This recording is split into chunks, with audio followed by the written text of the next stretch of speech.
Hello, friends. About 70% of the friends who watch my videos are not subscribed, and I would be very happy if you did. Also, don't forget to press the like button and leave your comments. Your interaction makes the content reach everyone and contributes to the growth of the channel. Thank you all.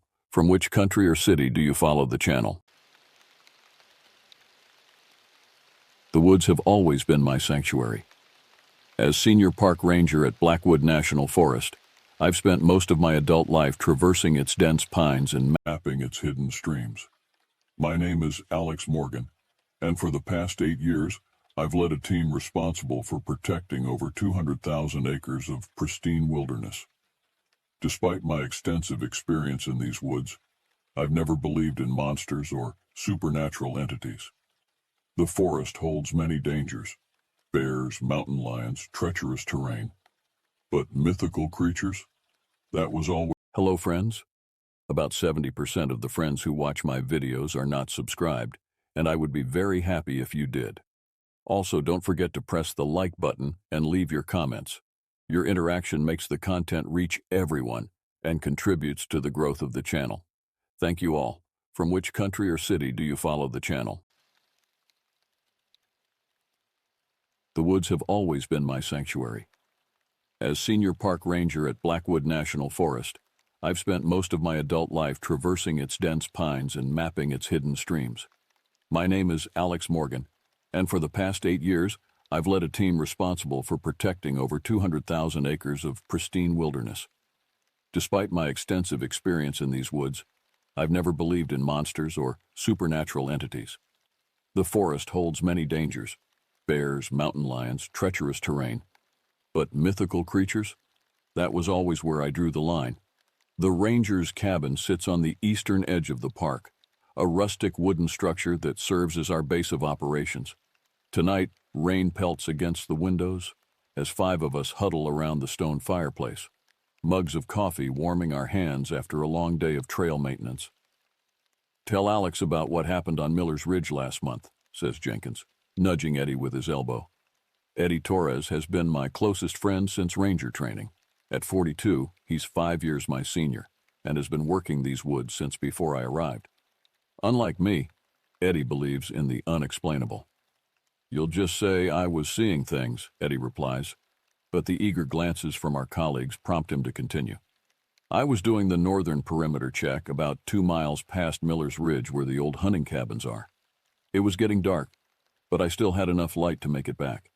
Then the temperature dropped, not gradually but all at once, like someone had opened a freezer door. Within seconds I could see my breath. The fire crackles, casting long shadows across the cabin walls as Eddie leans forward. That's when I heard it. This sound like someone whispering my name through the trees. I called out thinking a hiker might be lost, but no one answered. Then I saw something move between the pines. Too tall to be a person, too thin to be a bear." Jenkins interjects, "Wendigo." I roll my eyes. "Not this again." "Mock all you want," Jenkins continues, "but the Algonquin people warned about these forests. They say the Wendigo was once human, transformed by starvation and cannibalism into something monstrous. It's cursed to wander these woods, always hungry, never satisfied. And I suppose it also causes GPS devices to malfunction and controls the weather," I ask sarcastically. "Actually, yes," Eddie says quietly. "Legend says they bring cold and confusion with them, makes their prey get lost." I shake my head. "Look, I respect indigenous folklore, but there's always a rational explanation. Sudden temperature drops happen in mountain valleys. Animals make strange calls that sound human. People get disoriented in the woods all the time." "You haven't been here as long as some of us," remarks Linda, our most experienced ranger at 63. "There are things in these woods that science can't explain." The conversation shifts as Ryan, our newest ranger, brings in the logbook. At 30, he's eager and analytical. A kindred spirit who doesn't buy into the supernatural nonsense. "We got 3 more incident reports today," he announces, flipping through pages. 2 hiking groups reported disembodied voices near Echo Canyon, and a family of campers packed up at 2 a.m. because they kept hearing footsteps around their tent. "Probably deer," I offer. "Or maybe raccoons. They get bold around campsites." Ryan nods but continues. The Hendersons, that family that rents the big cabin every summer. They reported a rotting meat smell so intense they couldn't stay. Said it came and went like it was following them. Dead animal somewhere, I reply automatically. That's what I thought, Ryan agrees. But get this. They said the smell moved, like it would be on the north side of their cabin, then suddenly on the east, then gone completely, then back again stronger. I shrug. Wind patterns in the valley can be unpredictable. Eddie and Jenkins exchange a knowing look that irritates me. I've heard variations of these stories my entire career, and they always have natural explanations. Wind, animals, human psychology. People come to the wilderness expecting to be scared, so their minds manufacture fear from ordinary occurrences. Lightning flashes, momentarily illuminating the cabin. The park radio crackles to life. Blackwood Station, this is dispatch over. The voice belongs to Marcia, who manages emergency calls. I grab the receiver. This is Blackwood. Go ahead. We've got another report, different from the others. Group of college students camping near Wildcat Creek. They've sent in photos of what they're describing as a humanoid figure watching their campsite from the tree line. My pulse quickens despite my skepticism. Did they approach it? Negative. They said it was extraordinarily tall, estimated at least 7 feet. They tried to shine their flashlights at it, but it disappeared. They're pretty shaken up. I glance at Eddie, whose expression has turned grave.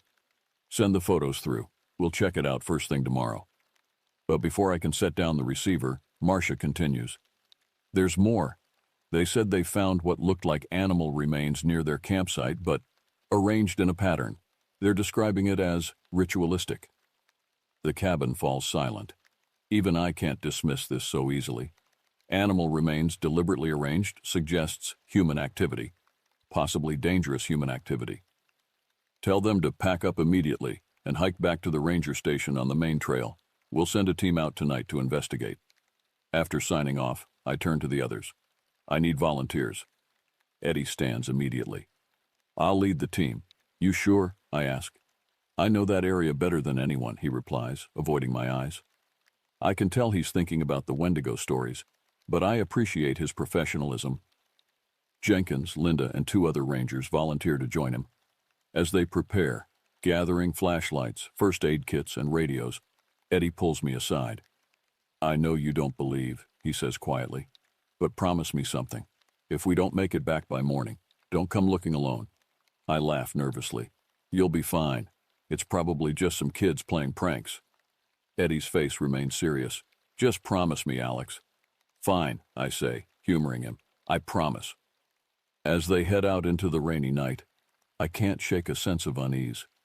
Logic tells me they'll find a reasonable explanation for everything, but something in Eddie's eyes has planted a seed of doubt. Little did I know that within 24 hours, that seed would grow into full-blown terror, and I would never look at these woods the same way again. Morning arrived with a thick fog draped over the forest like a burial shroud. I stood at the cabin's entrance, scanning the mist-covered path for any sign of Eddie's team. They should have reported back hours ago. The coffee in my mug had gone cold, but I couldn't bring myself to go inside to reheat it. Something was wrong. Ryan joined me on the porch, his usual cheerful demeanor replaced by concern. Still nothing? Radio silent since 2 a.m., I replied, trying to keep my voice steady. Last transmission said they were heading toward the South Ridge to get a better view of the area. Maybe their radios died? The cold can drain batteries faster, Ryan offered. I checked my watch again. 9:47 a.m. They know protocol. If communication goes down, they head back immediately. The radio on my hip crackled, and I grabbed it so quickly I nearly dropped it. This is Blackwood Station. Go ahead, I said, holding my breath. Alex, it's Jenkins. His voice was strained, barely audible through static. We're coming back. Need medical. Jenkins, what happened? Where's Eddie? The static intensified. Jenkins, do you copy? The radio fell silent. I turned to Ryan. Get the first aid kits ready and call dispatch. Tell them we might need emergency transport. Within 20 minutes, a commotion erupted from the trail. Through the mist emerged 5 figures, not 6. Jenkins led the group, his face ashen, supporting Linda, who limped beside him. The others followed behind, visibly shaken. Eddie was nowhere to be seen. I rushed forward. "Where's Eddie?" Jenkins couldn't meet my eyes. "We lost him." Inside the cabin, as Ryan tended to Linda's twisted ankle and the others warmed themselves by the fire, Jenkins recounted their night. They had reached the students' campsite around midnight, finding it abandoned except for the students' belongings. The arranged animal remains were confirmed, deer parts positioned in a circular pattern. "We split up to search the area," Jenkins explained, his hands trembling around his coffee mug. "Standard grid pattern, pairs, radio check every 15 minutes. Eddie was with me." "What happened?" I pressed. "Around 2 a.m. everything changed. The temperature plummeted. I mean, we could see our breath instantly. The air felt wrong, heavy, like before a thunderstorm, but worse." The others nodded in confirmation. "Our radios started picking up interference, static, then what sounded like whispers. Eddie thought he heard someone calling for help. We tried to triangulate the source, but it seemed to come from everywhere at once." Linda interrupted, her voice hoarse. "The GPS went haywire too. Mine showed we were 5 miles east of where we actually were." "Eddie decided we should head toward where we thought the voice was strongest," Jenkins continued. "Near the old ravine. That's when things got really strange. It got darker. Not normal darkness, but like the moonlight was being consumed." I felt a chill run down my spine despite my skepticism. "We heard something moving through the trees, fast, too fast to be human." Jenkins paused, swallowing hard. "Eddie spotted it first. Said it was watching us from between the pines." "What was it?" I asked, my mouth dry. "I only caught a glimpse. Tall, impossibly tall. Thin, but wrong proportions. And the smell." Jenkins gagged at the memory. "Like death. Rotting meat." Linda nodded. "We all smelled it. Came on suddenly, then disappeared just as fast. Eddie told us to fall back, regroup at the campsite. But as we turned to go, we heard a sound." Jenkins closed his eyes. "Like branches breaking, but not branches. Bones." Ryan, who had been listening silently, interjected. "Did you actually see anything clearly? Could it have been a bear standing up?" Jenkins shook his head. "Bears don't move like that. This thing, it was like it could bend in ways nothing should bend." "Where exactly did you lose Eddie?" I pressed, trying to focus on practical matters. "That's just it. 1 second he was right beside me, and the next he was gone. No sound, no struggle. Just vanished. We searched for hours, called until our voices gave out. Nothing." I stood abruptly, grabbing my pack. "I'm going out there." "Alex, no." Jenkins caught my arm. "You promised Eddie." "That was before he went missing," I snapped, yanking free. "Listen to me," Jenkins said firmly. "Whatever's out there, it's not something we're equipped to handle alone. We need more people, proper gear, a coordinated search." I knew he was right, but the thought of Eddie alone in those woods, possibly injured, was unbearable. My rational mind warred with my instincts. Find a logical explanation versus acknowledge that something truly unusual had occurred. "Fine," I conceded. "We do this by the book. Full search party, teams of 3, no one goes anywhere alone." Within hours, we had assembled the largest search operation in the park's history. 12 rangers, including myself as team leader, plus search and rescue volunteers from neighboring counties. We established a base camp at the original incident site, equipped with satellite phones, emergency medical supplies, and enough provisions for 3 days. As I briefed the teams, I maintained my composure, sticking to facts and procedures. But inside, doubt gnawed at me. What if Jenkins and the others were right? What if something inexplicable was happening in my forest? Just before sunset, as teams prepared for the night search, Ryan approached me by the command tent. "I found something you should see," he said quietly, unfolding a map. "I've been marking all the incident reports from the past month. Look at the pattern." The marks formed a near-perfect circle, with Eddie's disappearance at the center. "Could be coincidence," I said, unconvinced by my own words. Ryan handed me a weathered book. "I also found this in the archives. It's a journal from 1879, written by the first park warden." I opened it to a marked page and read, "January 17th, 3rd hunter missing this winter. The Algonquin guide refuses to enter the Northern Valley, says it belongs to the Wendigo now." claims the beast can mimic human voices to lure prey. I dismiss such tales as superstition, but now I wonder. A chill ran through me as I closed the journal. Let's focus on finding Eddie. We can discuss folklore later. As darkness fell over the forest, we donned our gear and prepared to enter the woods. I checked my flashlight, radio, and GPS, trying to ignore the voice in my head, whispering that none of it would matter if what we faced wasn't natural. Stay in your groups, I instructed the assembled teams. Radio check every 30 minutes. Anyone feels something's wrong, you call it in immediately. I turned to face the darkening forest, steeling myself for what lay ahead. Let's bring Eddie home. The forest at night is a different world. Daytime's gentle rustle of leaves becomes an ominous whisper. Familiar trails transform into passages to nowhere. Shadows gain dimension and depth, playing tricks on even the most experienced eyes. I've always respected the nighttime forest, but I've never feared it. Until now.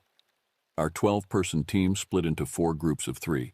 I led the primary search team with Ryan and a veteran ranger named Miguel. We took the most direct route toward the ravine where Eddie was last seen, while other teams fanned out to cover adjacent areas. The night air was unseasonably cold for September, our breath visible in the beams of our flashlights. Stay tight, I instructed as we moved through the trees. Mark your path every 50 yards. Miguel tied a strip of bright orange ribbon to a branch as we pressed forward. He'd been a ranger almost as long as Eddie, his weather-beaten face a map of the decades spent outdoors. Unlike me, Miguel never dismissed the old stories. He carried not only standard gear, but also a small leather pouch of what he called protection herbs, given to him by his Apache grandmother. You sensing anything, Miguel? Ryan asked, half joking. Miguel didn't smile. The forest is too quiet. He was right. Normally, even at night, the woods hum with life. The distant hoot of owls, the rustle of nocturnal creatures, the chorus of insects. But around us was an unnatural silence, as if the forest itself was holding its breath. 2 hours into our search, we reached a clearing near the ravine.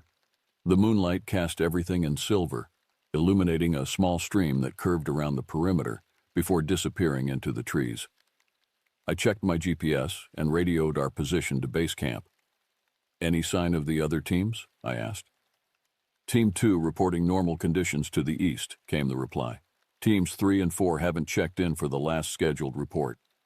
My stomach tightened. Try them again. We've been trying. No response. I exchanged glances with Ryan and Miguel. Mark this location.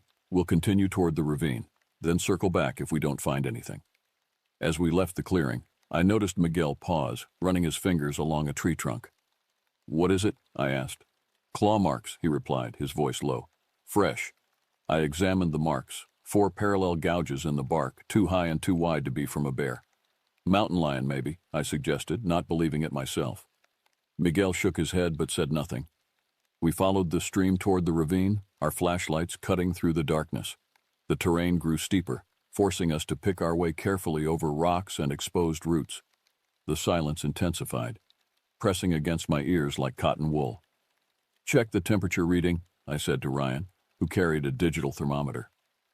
31 degrees, he replied, confusion in his voice. That can't be right. It was 48 back at the clearing. I was about to question the reading when our radios crackled with static, then emitted a sound that froze my blood, a distant, echoing cry for help. Did you hear that? Ryan whispered. The voice came again, louder this time. Help me, please! It was Eddie's voice. Eddie, I shouted, forgetting protocol. Eddie, where are you?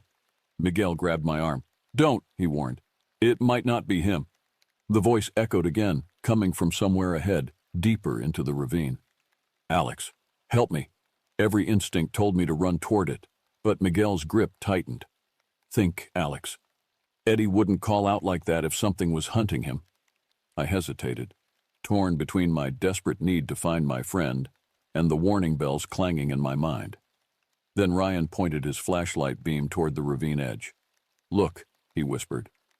At the edge of the light stood a deer, motionless, staring at us. Its eyes reflected the beam, 2 glowing orbs in the darkness. But something was wrong. The deer's posture was unnatural, its body too still. Ryan stepped forward, and the deer remained frozen. Another step, and we saw why. The deer was dead, propped upright on sticks like a macabre puppet, its chest cavity emptied, ribcage exposed. "Jesus Christ!" Ryan gasped, stumbling backward. The radio static intensified, and Eddie's voice called again, closer this time. "I can see you, Alex. Come quickly." Miguel pulled something from his pouch, a small bundle of dried herbs, and crushed it between his fingers. "We need to go back. Now." I couldn't move, my eyes fixed on the mutilated deer. This was beyond any animal attack or human vandalism I'd ever seen. The precision of it, the deliberate positioning, it was a message, or a warning. The air grew colder, our breath forming thick clouds. The temperature display on Ryan's equipment now read 26 degrees. "Alex," Ryan urged, tugging at my jacket. "We should listen to Miguel." I finally tore my gaze from the deer. "We can't leave Eddie." "That's not Eddie calling," Miguel said with certainty. "Trust me." As if in response, the voice changed, becoming distorted, multiple tones layering over each other until it was no longer recognizable as human. The radio went dead, the flashlights flickered, and the forest plunged into darkness.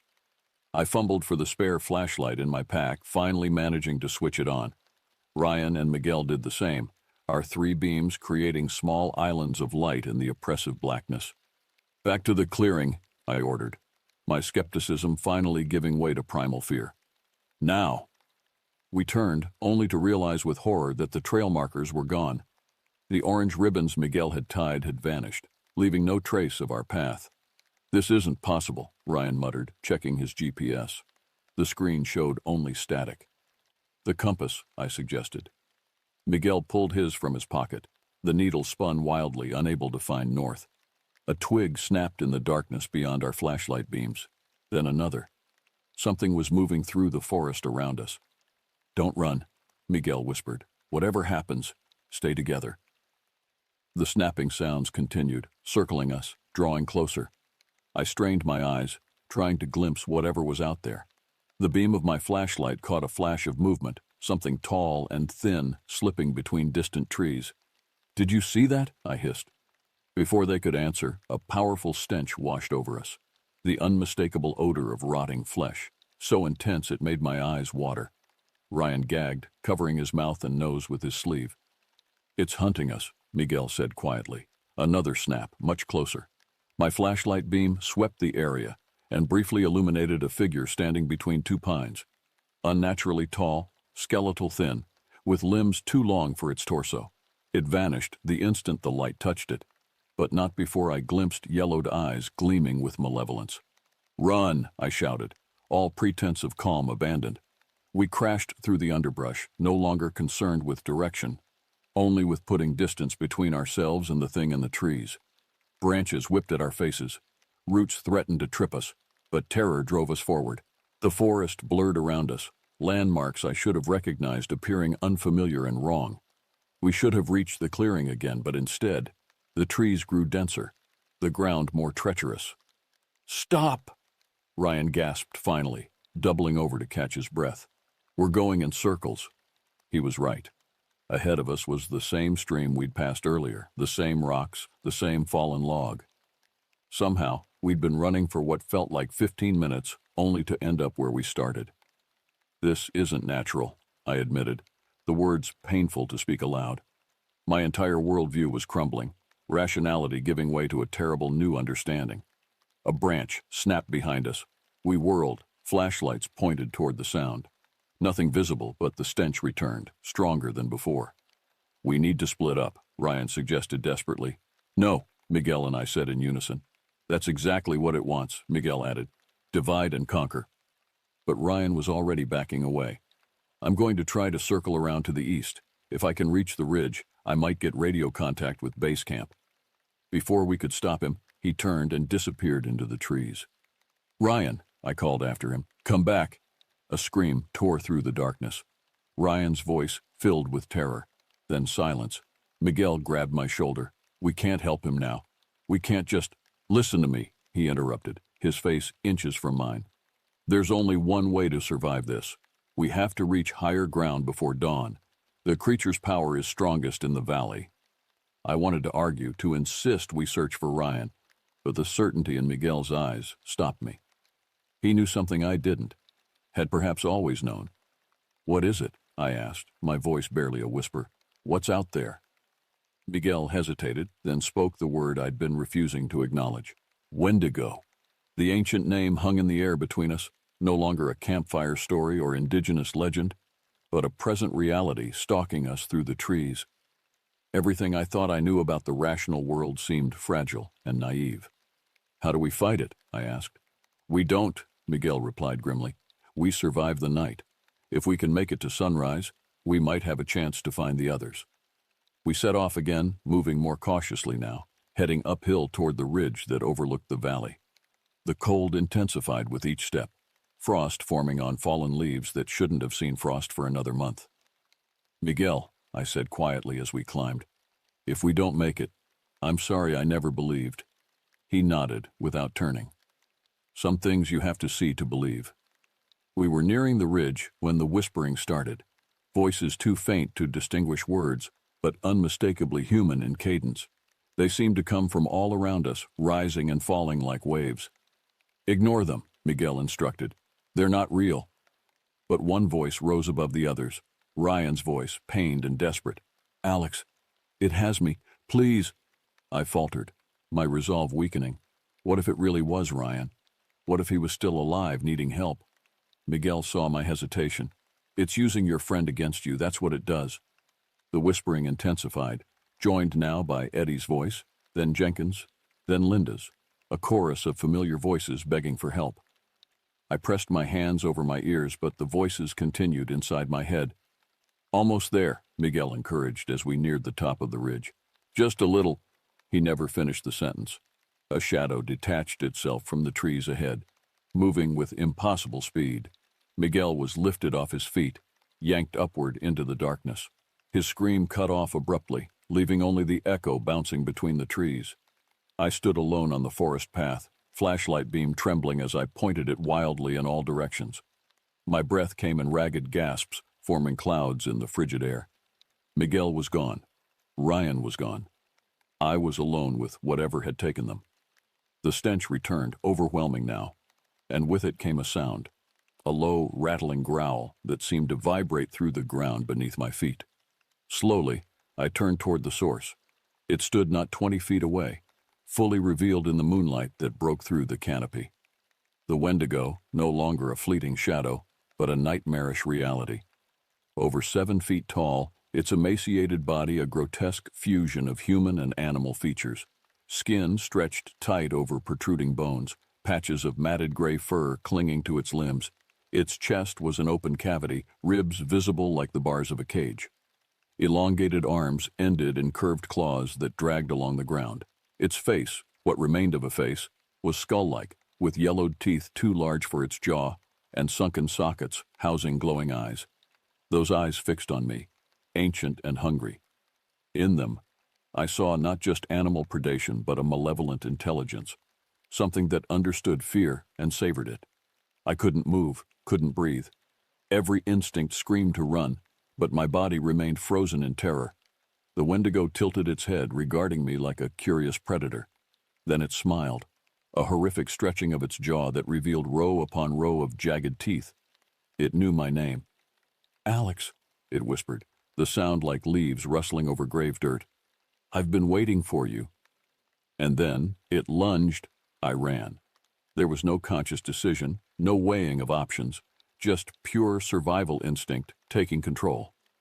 My legs pumped beneath me, carrying me away from the monster and down the ridge path I'd just climbed. Logic screamed that I was heading the wrong way, back into the valley where Miguel had warned the creature's power was strongest, but terror overrode everything else. Behind me, branches snapped and undergrowth crushed as the Wendigo gave chase. Its movements were unnaturally fluid for something so large, flowing through the forest like smoke between trees. I could hear its breathing, ragged, hungry huffs that seemed to be right at my neck no matter how fast I ran. My lungs burned. Sweat froze on my skin in the unnatural cold. I vaulted over fallen logs, crashed through brambles that tore at my clothes and skin, splashed through the icy stream without slowing. Every few seconds I'd risk a glance backward, catching glimpses of the creature, sometimes directly behind me, sometimes off to the side, as if it were toying with me, enjoying the chase. The forest became a blur of shadows and moonlight. I had no idea where I was going, no plan beyond putting distance between myself and those yellowed claws. The terrain grew more rugged, the ground sloping downward into a part of the forest I didn't recognize. Had I veered off the established trails? Was I now in the deepest part of the wilderness? A root caught my foot, sending me sprawling. I hit the ground hard, the impact driving the breath from my lungs. My flashlight flew from my hand, rolling away and blinking out, plunging me into near total darkness. Pain shot through my ankle as I scrambled to rise, putting weight on what was surely a sprain. The forest went silent.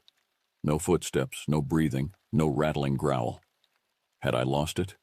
I strained my eyes against the darkness, seeing only the vague shapes of trees silhouetted against the night sky. Slowly, I bent to retrieve my backup flashlight from my belt, wincing as my injured ankle protested. The beam cut through the darkness, revealing nothing but empty forest. I swept it in a full circle, heart pounding so loudly I was sure it would give away my position. Nothing moved. The stench of decay had vanished. Leaning against a tree, I tried to get my bearings. My radio was gone, lost somewhere during the frantic chase. The GPS in my pocket was still useless, the screen showing nothing but static. I had no idea where I was or which direction would lead me back to the search party's base camp. The adrenaline began to fade, allowing rational thought to return. I needed to find high ground as Miguel had advised. Once there, I could wait for dawn, then use the sun to navigate east toward the ranger station. I just had to survive the night. I took a tentative step, testing my injured ankle. It supported my weight, though pain flared with each step. Gritting my teeth, I began to limp uphill, using trees for support. The forest remained eerily silent as I made my way up the slope. No insects chirping, no night birds calling, not even the rustle of leaves in the breeze. It was as if all other life had fled, sensing the predator that now claimed these woods as its hunting ground. After what felt like hours, but was probably only 30 minutes, I reached a small outcropping that offered a view of the valley below. In the distance, I could make out tiny pinpricks of light, flashlights from the search teams. They seemed impossibly far away. I was considering trying to signal them somehow when I heard it, a soft whimpering coming from behind a cluster of boulders to my right. Human sounds, pained and frightened. "Hello?" I called quietly, directing my flashlight toward the sound. "Is someone there?" The whimpering stopped, replaced by a hoarse whisper. "Alex, is that you?" My heart leaped. "Ryan?" "Thank God," came the reply. "I thought I was dead for sure. I can't move. My leg's broken." I hobbled toward the boulders, relief flooding through me. Ryan was alive. But as I rounded the rocks, my flashlight revealed only empty space. No Ryan, no injured ranger, nothing but forest floor and fallen leaves. "Ryan?" I called again, confusion replacing relief. "Over here," his voice replied, now coming from several yards to my left. I turned, sweeping the flashlight beam across the area. Again, nothing. Cold realization dawned. Miguel's warning echoed in my mind. "It's using your friend against you. That's what it does." "You're not Ryan," I said aloud, backing away. The voice changed, deepening, distorting. Clever ranger. It was no longer pretending to be human, the words dragging and slurring together like something unaccustomed to human speech. But not clever enough. The stench returned, washing over me in a putrid wave. From the darkness beyond my flashlight beam came a wet, squelching sound, like meat being torn from bone. I turned to run, but my injured ankle gave way beneath me. I collapsed, pain shooting up my leg. The flashlight flew from my hand again, landing several feet away and pointing back at me, illuminating me like a spotlight on a stage. From the shadows behind the light emerged the Wendigo, moving on all fours now, its elongated limbs bending at impossible angles. It circled me slowly, yellow eyes never leaving my face. Blood dripped from its mouth, fresh blood. "Miguel," I whispered, horrified understanding dawning. The creature's mouth stretched in that terrible approximation of a smile. "Delicious," it hissed. "But not enough. Never enough." I scrambled backward, dragging my useless ankle, until my back pressed against a tree trunk. There was nowhere left to run. The Wendigo continued its slow circle, savoring my fear, toying with me like a cat with a cornered mouse. "Why?" I asked, desperate to buy time to understand. "Why are you doing this?" It paused, head tilting curiously. "Hunger," it replied simply. "Always hunger." "Eddie," I pressed, "my friend, is he—" The creature made a sound like broken glass grinding together, a laugh. "Alive, for now. The hunger is patient." My mind raced. If Eddie was still alive, there was hope. But I needed to survive first, needed to find him, needed to get us both out of these woods. The Wendigo leaned closer, its foul breath washing over my face. "Your fear tastes sweet." In that moment, with death inches away, something shifted inside me. Fear gave way to anger, at this creature, at myself for not believing the warnings, at the entire situation. I reached for my belt knife, the only weapon I had left. "You want to feed?" I challenged, blade held before me. "Come and try." The Wendigo recoiled slightly, seeming surprised by my sudden defiance. Its eyes narrowed, reassessing. Before it could decide on its next move, a gunshot echoed through the forest.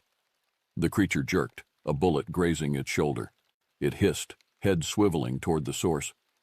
From the darkness emerged 3 figures, flashlights bobbing, guns raised, the search party. They'd found me. "Alex," a familiar voice called. "Jenkins." The Wendigo snarled, backing away from me but not retreating.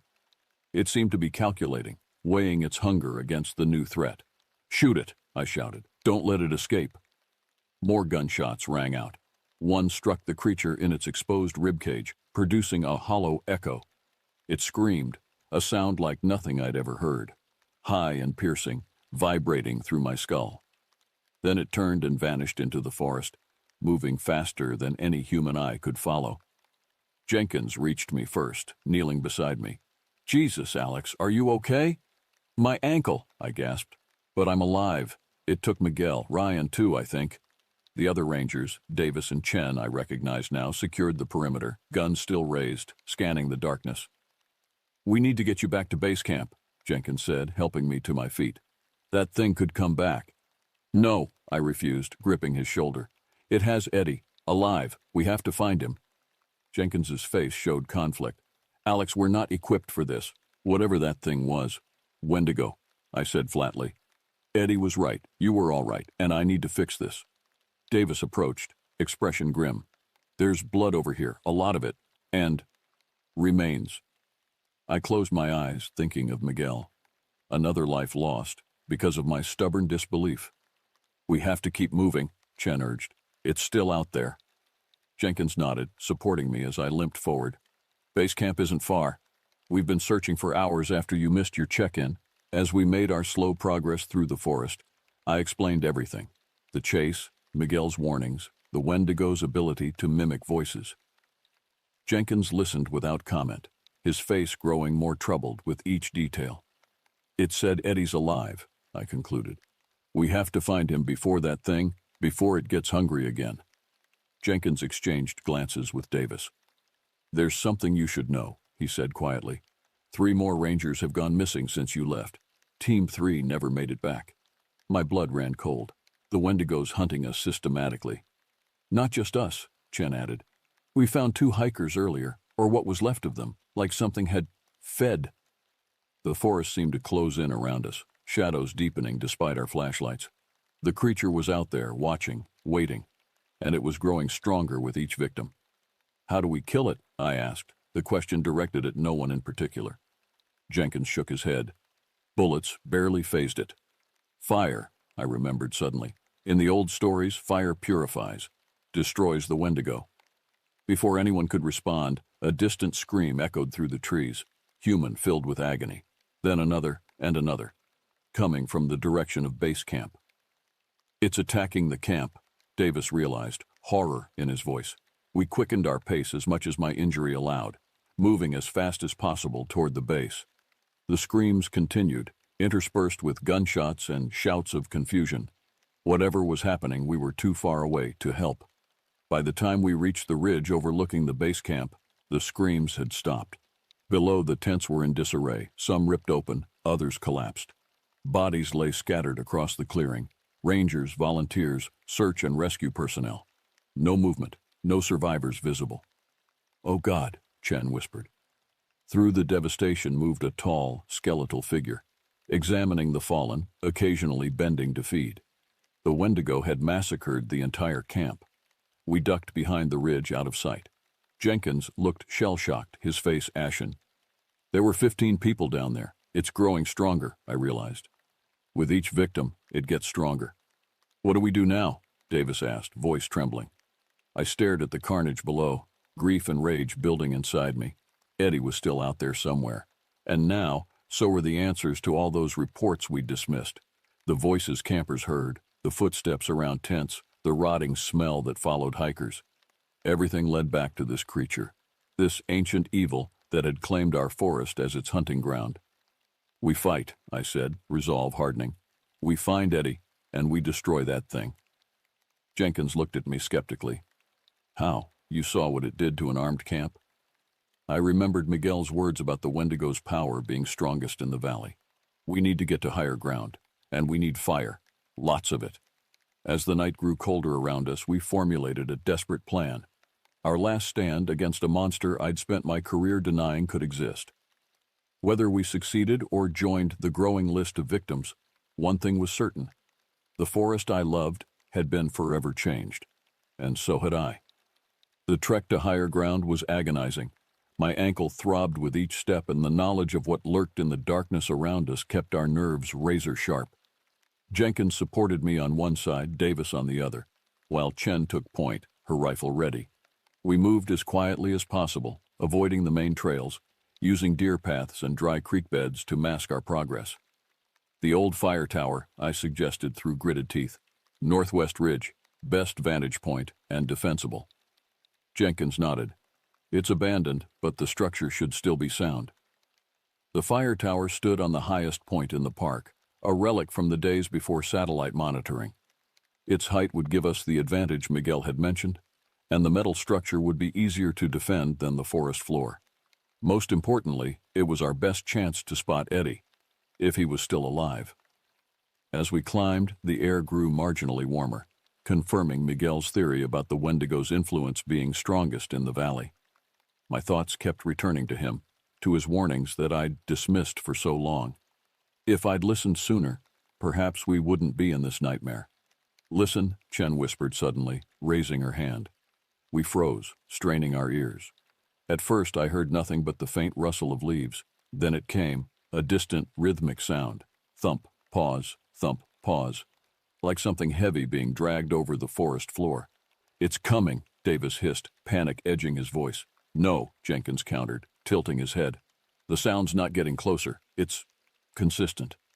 I concentrated on the sound, trying to pinpoint its direction. "It's coming from ahead of us, up the ridge." Chen raised her rifle, peering through the scope toward the sound. After a moment, she lowered it, confusion evident. "There's something up there, near the tower. I can't make it out clearly." We continued forward, moving more cautiously now, the mysterious thumping growing louder with each step. As we neared the ridgeline, the trees thinned, allowing moonlight to illuminate our path more clearly. The fire tower loomed ahead, a skeletal silhouette against the night sky, and at its base, something moved. We crouched behind a fallen tree, observing from a distance. The thumping continued, now clearly visible in its source, a human figure, methodically pounding something against the tower's metal support. Even from 50 yards away, I recognized the broad shoulders and distinctive red jacket. "Eddie," I whispered, relief flooding through me. But something was wrong. His movements were stiff, mechanical, and what was he hitting against the tower? Chen used her scope again, then recoiled. "That's not right," she murmured. "What is it?" I demanded. She handed me the rifle wordlessly. I peered through the scope, adjusting the focus until Eddie came clearly into view. He was alive, but barely recognizable, his skin pale and waxy, eyes sunken and vacant. In his hands he held what appeared to be a human femur, which he was methodically striking against the metal tower leg. Thump, pause, thump, pause. "Is he possessed?" Davis whispered. Jenkins shook his head. Enthralled. The legends say the Wendigo can control victims it doesn't immediately consume, force them to act as bait. Or sentries, I added grimly, understanding dawning.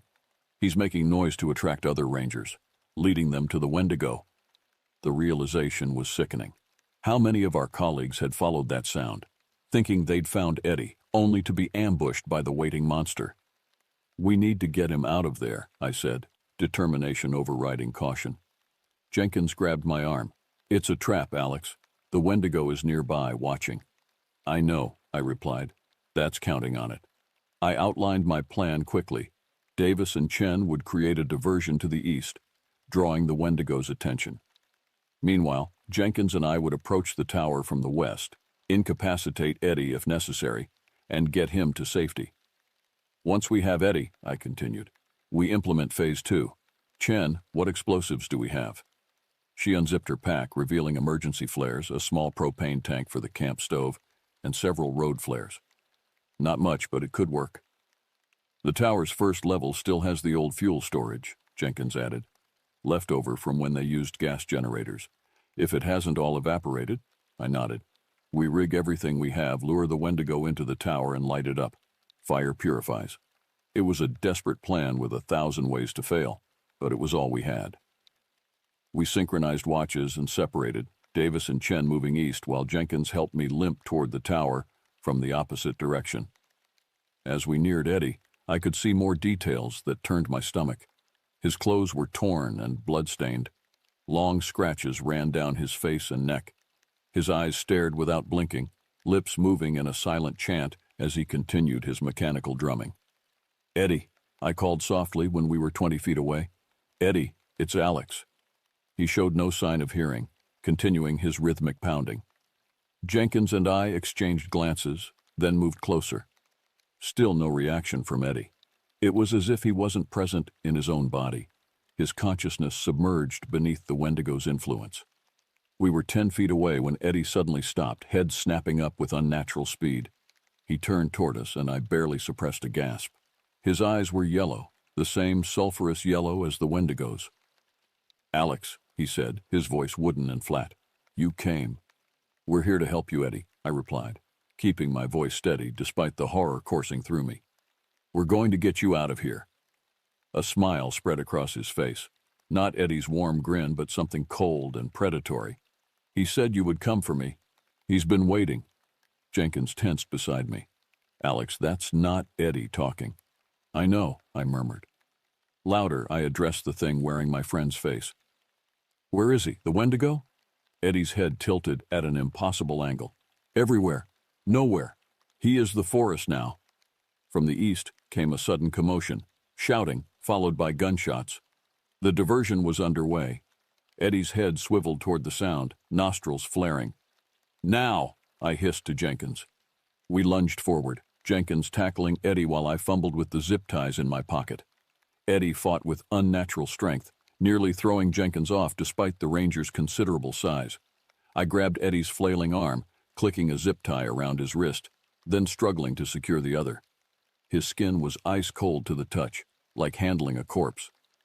Sorry about this, buddy, Jenkins muttered, landing a solid punch to Eddie's jaw. The blow should have knocked him unconscious, but Eddie merely blinked, the unnatural yellow glow in his eyes flickering momentarily. More gunshots from the east, closer now. Whatever was happening, it was moving our way. The tower, I urged. We need to get him into the tower. Together, we half-dragged Eddie toward the fire tower's entrance, his body alternating between violent struggles and eerie stillness. Once inside, Jenkins secured him to a support beam with more zip ties, while I searched for the fuel storage. The tower's interior was dusty and abandoned, moonlight filtering through dirty windows. Cobwebs hung from the ceiling, and animal droppings littered the floor. In the corner stood a large metal cabinet, the fuel storage. I yanked it open, revealing several containers. Some had leaked, the sharp odor of gasoline still present.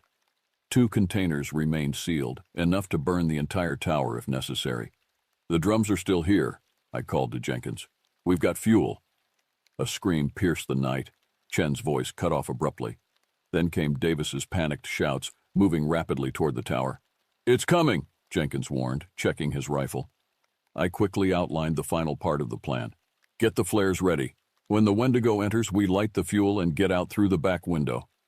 Jenkins nodded grimly, positioning himself near Eddie, who had gone unnervingly still, eyes fixed on the entrance. "He comes," Eddie whispered, a smile spreading across his face. "Hungry. So hungry." The door to the tower burst open, and Davis stumbled in, blood streaming from a gash across his forehead. "It got Chen," he gasped. "Right in front of me, just snatched her away." "Where is it now?" I demanded. A low, rattling growl answered my question. In the doorway stood the Wendigo, its elongated form silhouetted against the night sky. It ducked its head to enter, claws scraping against the metal floor. The stench of decay flooded the small space, so potent it made my eyes water. In the confined area of the tower, the creature seemed even larger, its limbs folding unnaturally to accommodate the space. Its yellow eyes swept over us, settling on me with terrible recognition. "The unbeliever," it hissed, voice like stones grinding together. "Now you believe." "Now!" I shouted. Jenkins hurled a flare at the fuel drums while Davis fired at the Wendigo. The creature moved with blinding speed, dodging most of the bullets. One struck its shoulder, causing it to stumble momentarily. The flare hit the fuel, igniting immediately. Flames erupted, racing across the floor where gasoline had leaked over the years. The fire spread faster than I'd anticipated, engulfing the far wall within seconds. The Wendigo screeched, recoiling from the flames. It turned toward the door, but Jenkins was ready, tossing another flare to block the exit.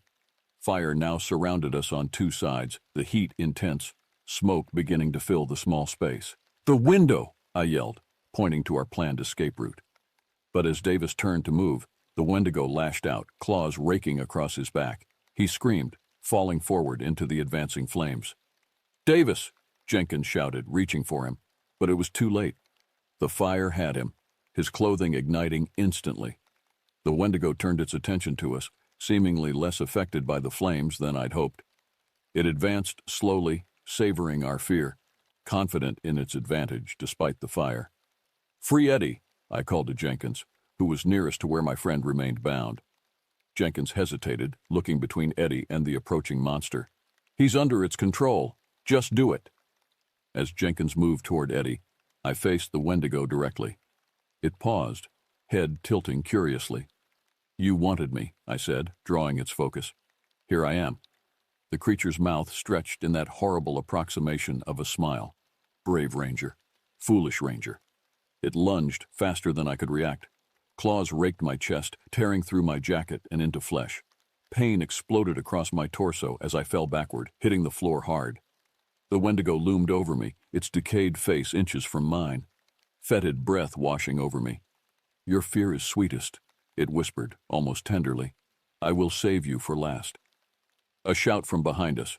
Eddie's voice, but different now. Clearer, stronger. "Get away from him, you bastard!" The Wendigo turned, hissing in surprise. Eddie stood free of his restraints, Jenkins behind him. The yellow glow was gone from Eddie's eyes, replaced by rage and determination. In his hands, he held the propane tank from Chen's pack. "Eddie, no!" I cried, understanding his intention. But it was too late. Eddie charged forward, directly into the Wendigo's chest, propane tank held before him. "This is for my friends, you son of a bitch." The tank hit the flames just as the Wendigo's claws closed around Eddie.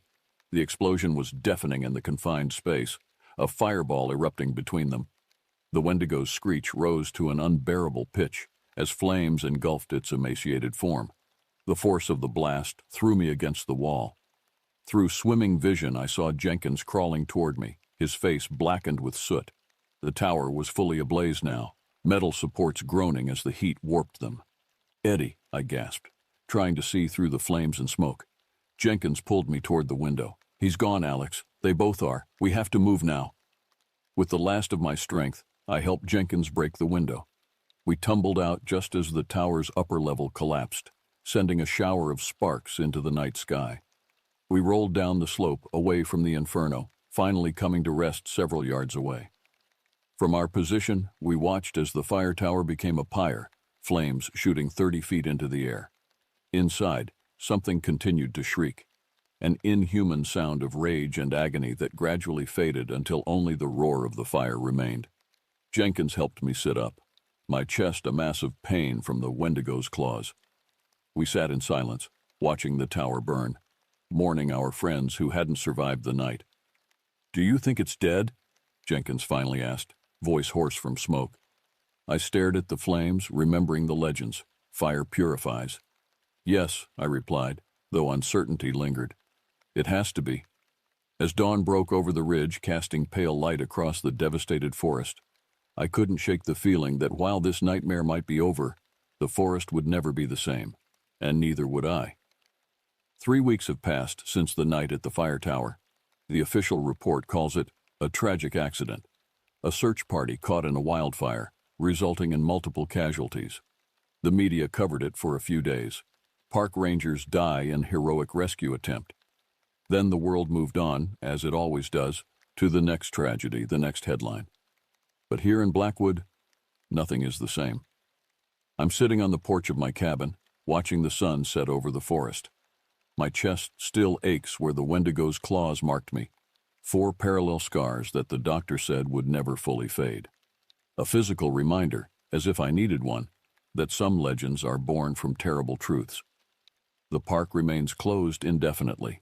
The official reason is ecological assessment following fire damage. But those of us who survived know the real purpose: to make sure the Wendigo is truly gone. Teams in hazmat suits scoured the fire tower ruins, collecting samples and evidence that will never appear in any public report. I overheard one scientist telling another that some of the remains they found couldn't be classified within known taxonomy. I drain my whiskey and pour another. The alcohol doesn't help with the nightmares, but it dulls the edges of memory during waking hours. Images still flash unbidden. Miguel's face before he was taken, the yellow glow in Eddie's eyes, the Wendigo's skeletal form illuminated by flames. Sometimes I wake up choking on the phantom stench of decay. The screen door creaks, and Jenkins steps onto the porch. He looks older now, gray hairs at his temples that weren't there a month ago. He doesn't sleep much either. "Thought I'd find you out here," he says, easing into the chair beside me. I offer him the bottle, and he accepts with a nod. "Any news?" I ask. It's become our ritual greeting. "They're finishing up at the site tomorrow. No further incidents." Jenkins chooses his words carefully. We don't use certain terms anymore. Wendigo, creature, monster, as if naming it might somehow summon it back. "And the others?" I can't bring myself to say their names. "Memorials are set for next week. Linda's handling the arrangements." He takes a long pull from his glass. "Ryan's parents are flying in from Seattle." The guilt rises like bile in my throat.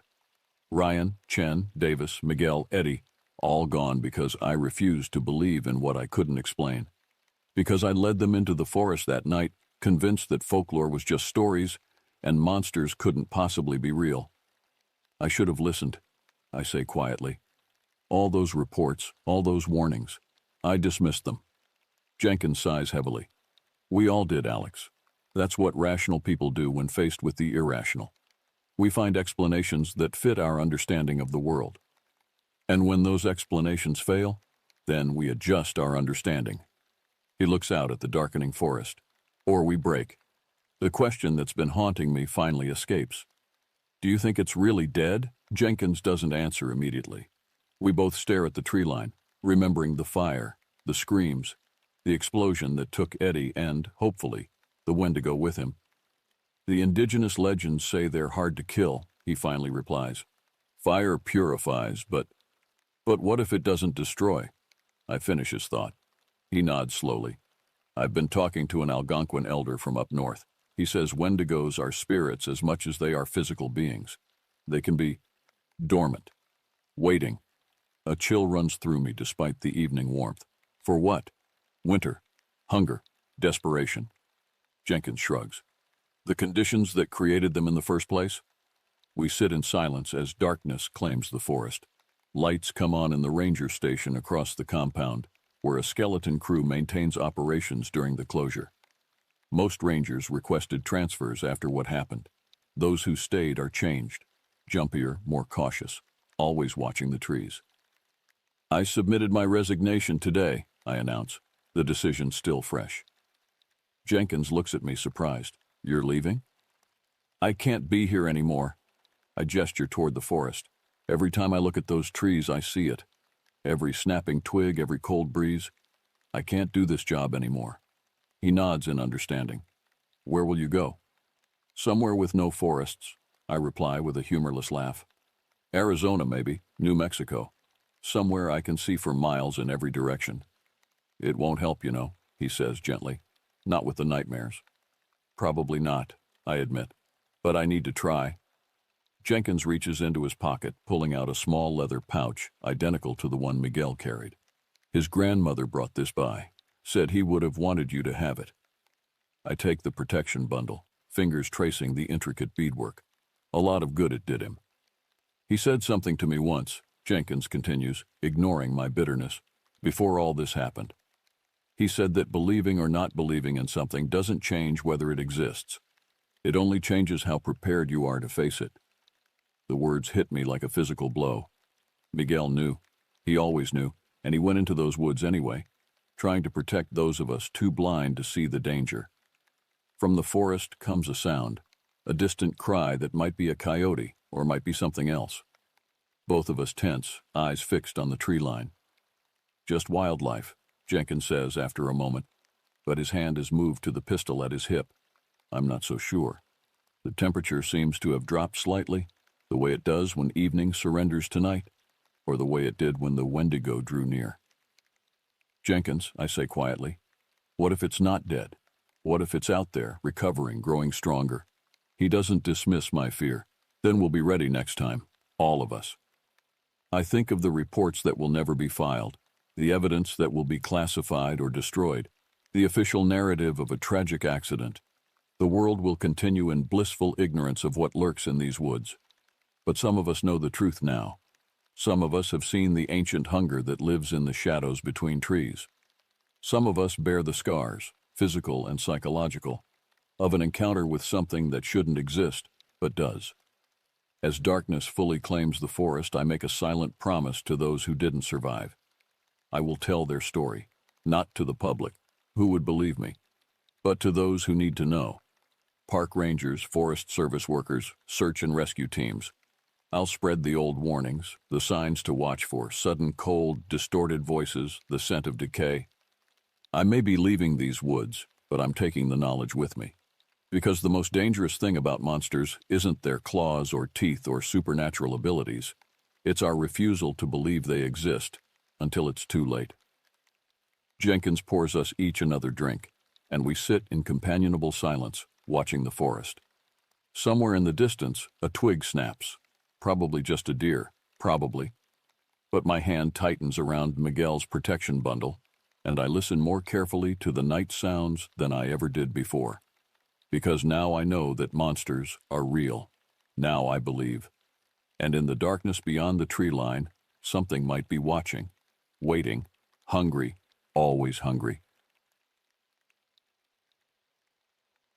It was 2011 when I first set foot in Congaree National Park, deep in the heart of South Carolina. My name is Asher Mulligan, and I just landed my dream job as a park ranger. Growing up in the flatlands of Nebraska, I'd always been drawn to the dense canopy and winding waterways of places like this. Maybe it was the allure of the wild, or perhaps I just wanted an excuse to wear a wide-brimmed hat without judgment. The day I arrived, the air hung heavy with humidity, clinging to my skin like a second layer. The forest stretched before me, ancient and imposing, a cathedral of cypress and tupelo with their knobby knees protruding from the dark water. Sunlight filtered through the canopy in narrow beams, illuminating patches of mist that drifted like spectral entities between the trees. My supervisor, Mark Daniels, a weathered man with leathery skin and eyes that had seen decades of wilderness, gave me a cursory tour. The locals call this place the Bottoms, he explained as we walked along a weathered boardwalk. Been here since long before this was a national park. Some of them won't come in here after dark. He glanced at me, gauging my reaction. Old superstitions die hard in these parts. I nodded, not entirely sure if he was testing me or offering a genuine warning. Either way, I wasn't about to let him think I spooked easily. On my first day of actual duty, I met Elena, another ranger with a sharp wit and a penchant for bad puns. She'd been working at Congaree for 3 years and moved with the confidence of someone who knew every inch of the place. "Welcome to the jungle," she said, handing me a map. "We've got fun and games, but mostly just mosquitoes the size of helicopters." "Great," I laughed. "I've always wanted to donate blood without the paperwork." We quickly became friends, sharing stories over campfires during overnight patrols and swapping tales of odd things we'd seen in the woods. Elena had a knack for turning the mundane into the extraordinary, making even a squirrel stealing a sandwich sound like a heist movie. But as the weeks passed, I began to notice things. The way certain areas of the park seemed unnaturally quiet. How the local wildlife avoided specific sections without obvious reason. The strange looks that passed between longtime employees when visitors asked about sounds they'd heard in the night. "You'll get used to it," Elena told me when I mentioned it. "This place, it has its own rhythm. You have to learn to listen differently here." One evening, as we finished a patrol route near Cedar Creek, Elena pointed to claw marks high on a tree trunk, far higher than a black bear should be able to reach. "What do you think made those?" I asked. She shrugged, but her usual playfulness was absent. "The official answer is bear. That's what we tell the tourists." "And the unofficial answer?" "Ask me again after you've been here a year." She smiled, but it didn't reach her eyes. The locals had stories, of course. Every small town bordering wilderness had their myths, their cautionary tales to keep children from wandering too far. I'd heard them in snatches at the diner in Hopkins where rangers often stopped for breakfast, in hushed conversations at the general store in Gadsden. Tales of something that stalked the swamps, something older than the park itself.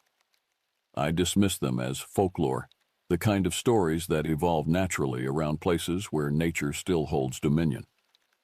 Until one humid afternoon in late August, when we received reports of unusual animal tracks near Weston Lake. Visitors claimed they'd seen something large moving through the trees, something that didn't quite match any wildlife they knew. Elena and I were assigned to investigate. She was thrilled at the prospect of an adventure. "Maybe it's Bigfoot finally coming out for a selfie," she joked, loading gear into our pack. "Or just a raccoon on stilts," I replied. "Either way, let's hope it's photogenic." As we prepared to head out, Mark pulled me aside. His expression was serious, eyes flicking to Elena and back to me. "Stick to the marked trails," he said quietly. "If you find something unusual, radio it in. Don't play hero." Something in his tone made my stomach tighten. I nodded, suddenly aware of how the shadows seemed to deepen around us, despite the afternoon sun blazing overhead. We set out along the boardwalk loop, the air thick with the scent of damp earth and the distant call of birds. The forest was alive with its usual symphony, the drone of insects, the occasional splash of something breaking the water's surface, the creaking of ancient trees as they swayed in the gentle breeze. Yet there was an undercurrent of unease I couldn't shake. It felt like the trees were whispering secrets we weren't meant to hear. "The tracks were reported near the eastern shore of the lake," Elena said, consulting her GPS. "Should be about 2 miles ahead." The wooden planks of the boardwalk felt less substantial with each step, as if we were venturing into the park on a path that might disappear beneath us. The deeper we went, the more the outside world receded. No cell signal penetrated this canopy. No roads cut through this wilderness. We were alone with whatever waited ahead. "You ever heard of the Congaree creature?" I asked, breaking the silence that had fallen between us. Elena glanced over her shoulder. "Everybody around here has. Supposed to be some kind of predator that's lived in the swamp for generations. Part wolf, part something else. The old-timers say it was here when the first settlers arrived." "You believe in it?" She shrugged. "I believe there are things in nature we haven't classified yet. Does that make it a creature? I don't know." As we ventured deeper, we noticed the usual sounds of the forest growing faint. The chatter of wildlife had hushed, replaced by an oppressive silence that seemed to press against my eardrums. The air grew still, as if the swamp itself were holding its breath. It's too quiet, Elena frowned, stopping to listen. Even the mosquitoes are giving us a break. Maybe they took a vacation, I suggested, trying to lighten the mood, but my voice sounded hollow even to my own ears. We left the boardwalk where it curved away from the lake, following a narrow dirt path that rangers used for maintenance. The ground grew soft beneath our boots, sucking at each step with muddy reluctance. Cypress knees jutted from the earth like arthritic fingers reaching for nothing. We found the tracks near a muddy bank. They were enormous, resembling the paw prints of a wolf, but much larger and with an extra digit. The impressions were fresh, the edges still sharp in the damp soil. Elena knelt down to examine them, her face a mask of professional curiosity masking what I suspected was the same unease coiling in my gut. "I've never seen anything like this," she murmured, placing her hand beside one print for scale. The track dwarfed her splayed fingers. "Wolf prints have 4 toes. These have 5, plus the pad marks are all wrong." "Could be a prank," I offered, scanning the tree line. "Somebody with a sense of humor and too much free time." She shook her head, probing the depth of the impression. "The depth suggests significant weight. Whatever made these is big, 200 pounds at least. And look at the stride length." She pointed to the next track several feet away. "That's not someone wearing fake feet. That's something that moves on 4 legs with a hell of a stride." We followed the trail, which led us off the beaten path and into the deeper parts of the swamp. The canopy thickened overhead, transforming midday into dusk. The cypress trees towered above us, their roots twisting like gnarled fingers clutching at the earth. The water beneath the occasional boardwalk was still, reflecting the gray sky above like black glass. "Reminds me of that old saying," Elena said, her voice low as if afraid to disturb the silence. "If you stare into the abyss stares back." "Let's hope it doesn't charge extra for the show," I replied, but my attempt at humor fell flat, swallowed by the oppressive atmosphere. We came across a clearing where the ground was littered with broken branches and disturbed underbrush. In the center lay the carcass of a deer, torn open and partially devoured. The sight was gruesome, the metallic scent of blood mingling with the earthy smells of the swamp. Flies buzzed around the exposed entrails, the only sound in the unnatural quiet. Elena covered her mouth, whether against the smell or the sight, I couldn't tell. "This isn't a typical predator kill," she said, circling the carcass. "Look at how it's been opened. There's no feeding pattern. Bears and cougars have specific ways they consume prey. This is random. It's like it was attacked for sport." I felt a knot tighten in my stomach. The woods suddenly seemed darker, the shadows deeper. "We should radio this in," I suggested, reaching for the device clipped to my belt. She nodded, pulling out her own walkie-talkie. "Static," greeted us, the signal weak this far out. "I'll try climbing that ridge," she said, pointing to a small rise about 50 yards away. "Might get better reception from higher ground." "I'll stay here and document the scene," I offered, pulling out my camera, though truthfully I wanted nothing more than to leave this place behind. Elena headed towards the rise, leaving me alone in the clearing with the mutilated deer and the growing certainty that we were being watched. The silence pressed in again, heavier this time. I knelt beside the carcass, forcing myself to take photographs despite the churning in my stomach. The deer's glassy eyes stared at nothing, a mirror of the still swamp water. Its rib cage had been pried open with tremendous force, bones snapped outward like macabre flower petals. This wasn't predation, it was violation. I scanned the tree line, every shadow seeming to shift and move when viewed from the corner of my eye. The hairs on the back of my neck stood on end, that primal warning system humans still carry from the days when we were prey more often than predators. Minutes passed with excruciating slowness. Elena should have radioed by now. I checked my watch, then the ridge where she'd disappeared. Nothing moved except the flies gorging themselves on the deer's remains. "Elena!" I called, my voice sounding thin and vulnerable in the vast silence. No response. I stood brushing mud from my knees and was about to head toward the ridge when a rustling caught my attention. A deliberate sound of something large moving through underbrush. I turned to see a figure emerging from the shadows between 2 massive cypress trees. It was massive, standing on all fours, but easily as tall as a grizzly bear. Its body was covered in matted fur, dark and slick with moisture that caught what little light filtered through the canopy. The head resembled that of a hyena, but distorted, with jaws that seemed too large for its skull and filled with jagged teeth. The proportions were all wrong, limbs too long, joints that bent at unnatural angles, a tail that was more sinew than fur. My breath caught in my throat. The creature locked eyes with me, and in that moment I felt like prey.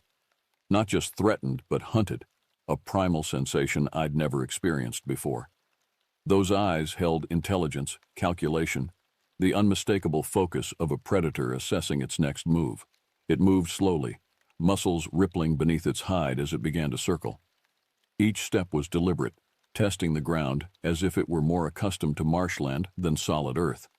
Its movements had a fluid quality that defied its bulk, like watching oil flow rather than muscle and bone. I reached for my flare gun, standard issue for emergencies. My fingers fumbled with the clasp, adrenaline making fine motor control nearly impossible. The creature's nostrils flared, scenting my fear on the air. Holding the flare gun up, I called out, "Stay back!" The words were foolish, a human command directed at something that had never known human dominion. But they were all I had. It responded with a low, rumbling sound, more felt than heard, a vibration that seemed to travel through the ground and into my bones. Its lips pulled back in what might have been a snarl or a grotesque approximation of a smile, revealing teeth stained with old blood. Without warning, it lunged forward, covering the distance between us with impossible speed.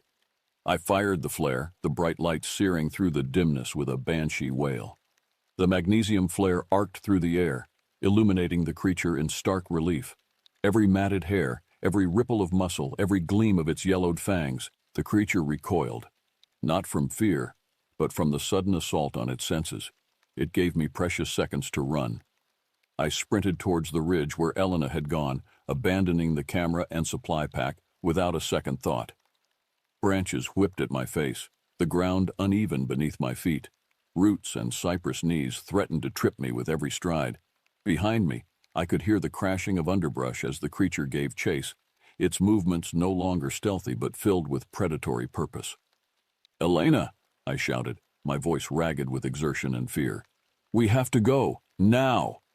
I reached the base of the ridge, scrambling upward on all fours, fingers digging into soft earth. Behind me, the creature paused at the bottom, watching me climb with those calculating eyes. For one desperate moment, I thought it might give up the chase, that the slope might deter it. Then it began to ascend, its claws finding purchase where my fingers had struggled, moving with the assurance of a born climber.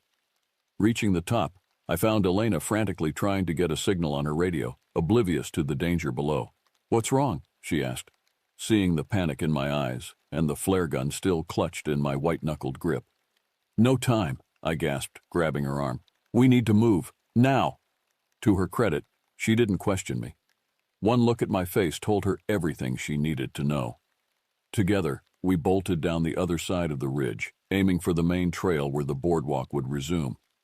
The sounds of pursuit were relentless, crashing through vegetation without concern for stealth. The creature was closing the distance despite our head start, its four-legged gait easily outpacing our human limitations. "There's a service cabin nearby," Elena shouted, veering eastward away from our original path. "We can take shelter there." I followed, lungs burning and legs threatening to buckle. The cabin came into view, a small wooden structure used for storing equipment and providing emergency shelter for park staff caught in storms. Under normal circumstances, it would seem shabby and utilitarian. Now, it looked like salvation. We barreled through the door, slamming it behind us with a force that shook the entire structure. I threw the deadbolt just as something heavy crashed against the outer wall, rocking the cabin on its foundation. Outside, through the small window, I caught a glimpse of our pursuer, its massive form circling the cabin, testing its defenses with calculated precision. In the filtered light, I could now see details I'd missed before. The creature's fur wasn't merely dark. It was mottled with patches of gray and black that created a disruptive pattern, perfect camouflage for the dappled light of the swamp. not the product of mutation or fantasy, but of evolution, specialized adaptation to a specific environment. Whatever this thing was, it belonged here. We were the intruders. "Help me barricade this," I said, pushing a heavy metal shelf against the door. Elena joined me, her face pale but determined. Together we dragged a workbench, crates of equipment, anything with weight to reinforce our meager barrier. Outside, the creature prowled, its heavy footsteps echoing around the perimeter of the cabin. It scratched at the walls, testing for weaknesses, the sound of claws against wood sending shivers down my spine. Each scrape was deliberate, methodical, not the mindless pawing of an animal, but the systematic exploration of a thinking predator. "What is that thing?" Elena whispered, pressed against the wall beside the single window. Sweat plastered her dark hair to her forehead, and a smear of mud across her cheek gave her a feral appearance. "I don't know," I admitted, checking the room for anything we could use as a weapon. "But it's smart, and it's hunting us, specifically." The cabin was sparse. A table, some shelves with maintenance supplies, a first aid kit mounted on the wall. I rummaged through a locker, finding a flare stash and some basic tools. Elena grabbed a metal rod, likely part of a broken tool.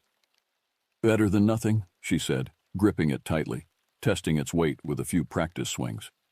"There should be a radio," I said, scanning the walls. "These cabins are all supposed to have emergency comms." Elena pointed to a shattered box near the door. "Looks like it had an accident." The creature began ramming the door, the wood splintering under each impact. The metal shelving held, but it was clearly only a matter of time. With each hit, dust rained down from the ceiling, and the entire structure groaned in protest. "Listen," I said, grabbing 2 flares from the stash. "When it breaks through, aim for the eyes or the nose. Most predators protect their sensory organs. I'll try to distract it, give you a chance to get out the window." She shook her head. "We go together or not at all. I'm not leaving you as bait." There was no time to argue. The barricade shifted with the next impact, the shelf skidding a few inches across the floor. The doorframe was beginning to splinter, wood cracking like gunshots in the confined space. "Ready when you are," Elena said, raising the metal rod like a baseball bat. With a final crash, the door gave way, the shelf toppling backward. The creature burst into the room, its presence filling the small space, seeming even larger in confinement than it had in the open. Up close, the stench was overpowering, a mix of wet fur, stagnant water, and something else, something chemical like musk or territorial marking. I grabbed a flare from the shelf and struck it, the red flame igniting with a hiss.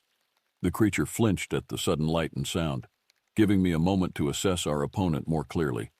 It stood over 7 feet tall at the shoulder, its body a rippling mass of muscle under that mottled fur. Its face was a nightmare of evolutionary specialization.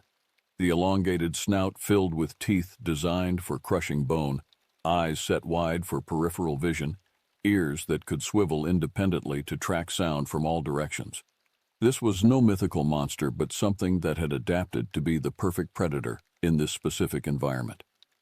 I waved the flare towards the beast, forcing it to hesitate as the harsh light assaulted its night-adapted vision. Elena seized the moment, swinging the metal rod with all her might. She struck its shoulder, but the creature barely flinched, the blow seemingly absorbed by its dense muscle. It turned its attention to her, snarling with a sound that was part growl, part hiss, a sound I'd never heard from any known predator. Its eyes narrowed, pupils contracting to slits against the flare's glare. "Hey!" I shouted, thrusting the flare forward. "Over here!" It whipped back towards me, swiping with a massive paw. I felt a sharp pain as claws raked across my arm, tearing through my uniform and into flesh beneath. The flare dropped from my hand, rolling across the floor, still spitting its crimson light. Elena jabbed again, this time aiming for its side. The metal rod struck with enough force to elicit a grunt from the creature. It roared, an enraged sound that shook the walls and seemed to vibrate through my chest cavity. "We can't keep this up," Elena yelled, retreating as the creature advanced on her. I spotted a small window behind us, barely large enough for a person, but our only option. "Through there!" I pointed, already moving toward it. I smashed the glass with a nearby chair, clearing the frame of jagged shards. "You first," I told Elena. lighting another flare and tossing it in the opposite corner to draw the creature's attention. She scrambled through the opening, her slim frame barely fitting through the narrow space. I followed immediately after, feeling the creature's hot breath on my legs as I pulled myself through. Outside, we dashed towards the river we could hear rushing nearby, hoping the water might mask our scent or deter pursuit. The forest was dark now, the sun having set during our ordeal, but adrenaline sharpened my senses. Every shadow seemed to move, every sound a potential threat. Reaching the bank, we faced a swift current, the water high from recent rains. "Can you swim?" I asked, already knowing we had no choice. "Do I have a choice?" Elena replied, already wading in. We plunged into the cold water, the shock momentarily overriding the pain in my lacerated arm. The current pulled us downstream as we fought to stay afloat, grasping at overhanging branches to slow our progress. Behind us, on the shore, the creature paced along the bank, its massive form silhouetted against the night sky. It followed our progress, moving parallel to us as the current carried us away. But it didn't enter the water. Whether it couldn't swim or simply chose not to, I didn't know. But I wasn't about to question our good fortune. After what felt like hours but was probably only minutes, we washed up on a muddy embankment far from where we'd started.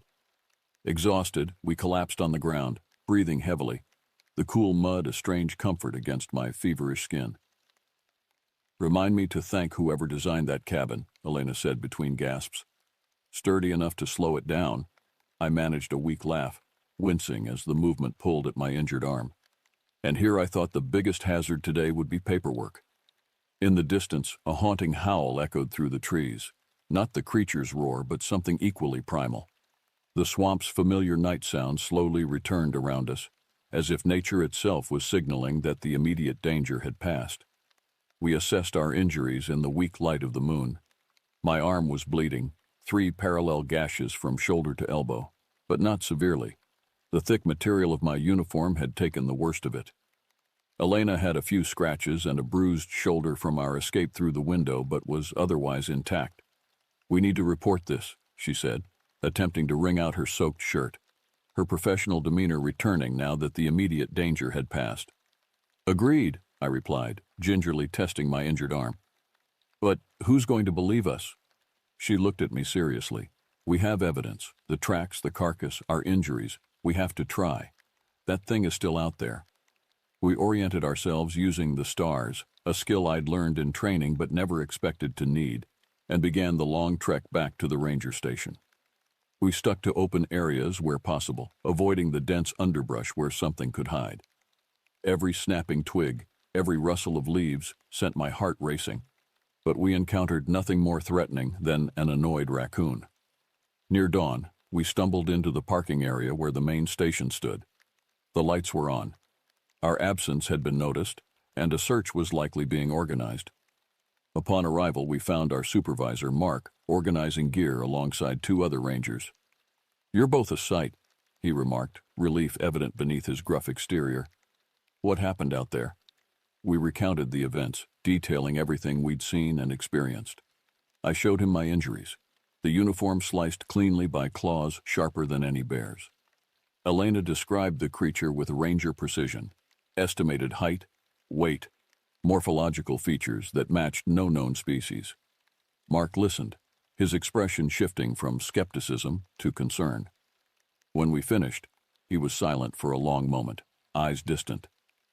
"I've heard rumors," he admitted finally. "Stories from the old-timers about something lurking deep in the park. Hunters who came back raving about a predator that hunted them instead. Trappers who found their snares sprung by something too clever to be caught." He shook his head. "I always dismissed them as tall tales, the kind you tell around campfires." "Well, it's not a rumor," Elena insisted, spreading out our mud-stained map to mark the location of our encounter. "We need to close off that area and warn the others. Whatever that thing is, it's territorial and aggressive."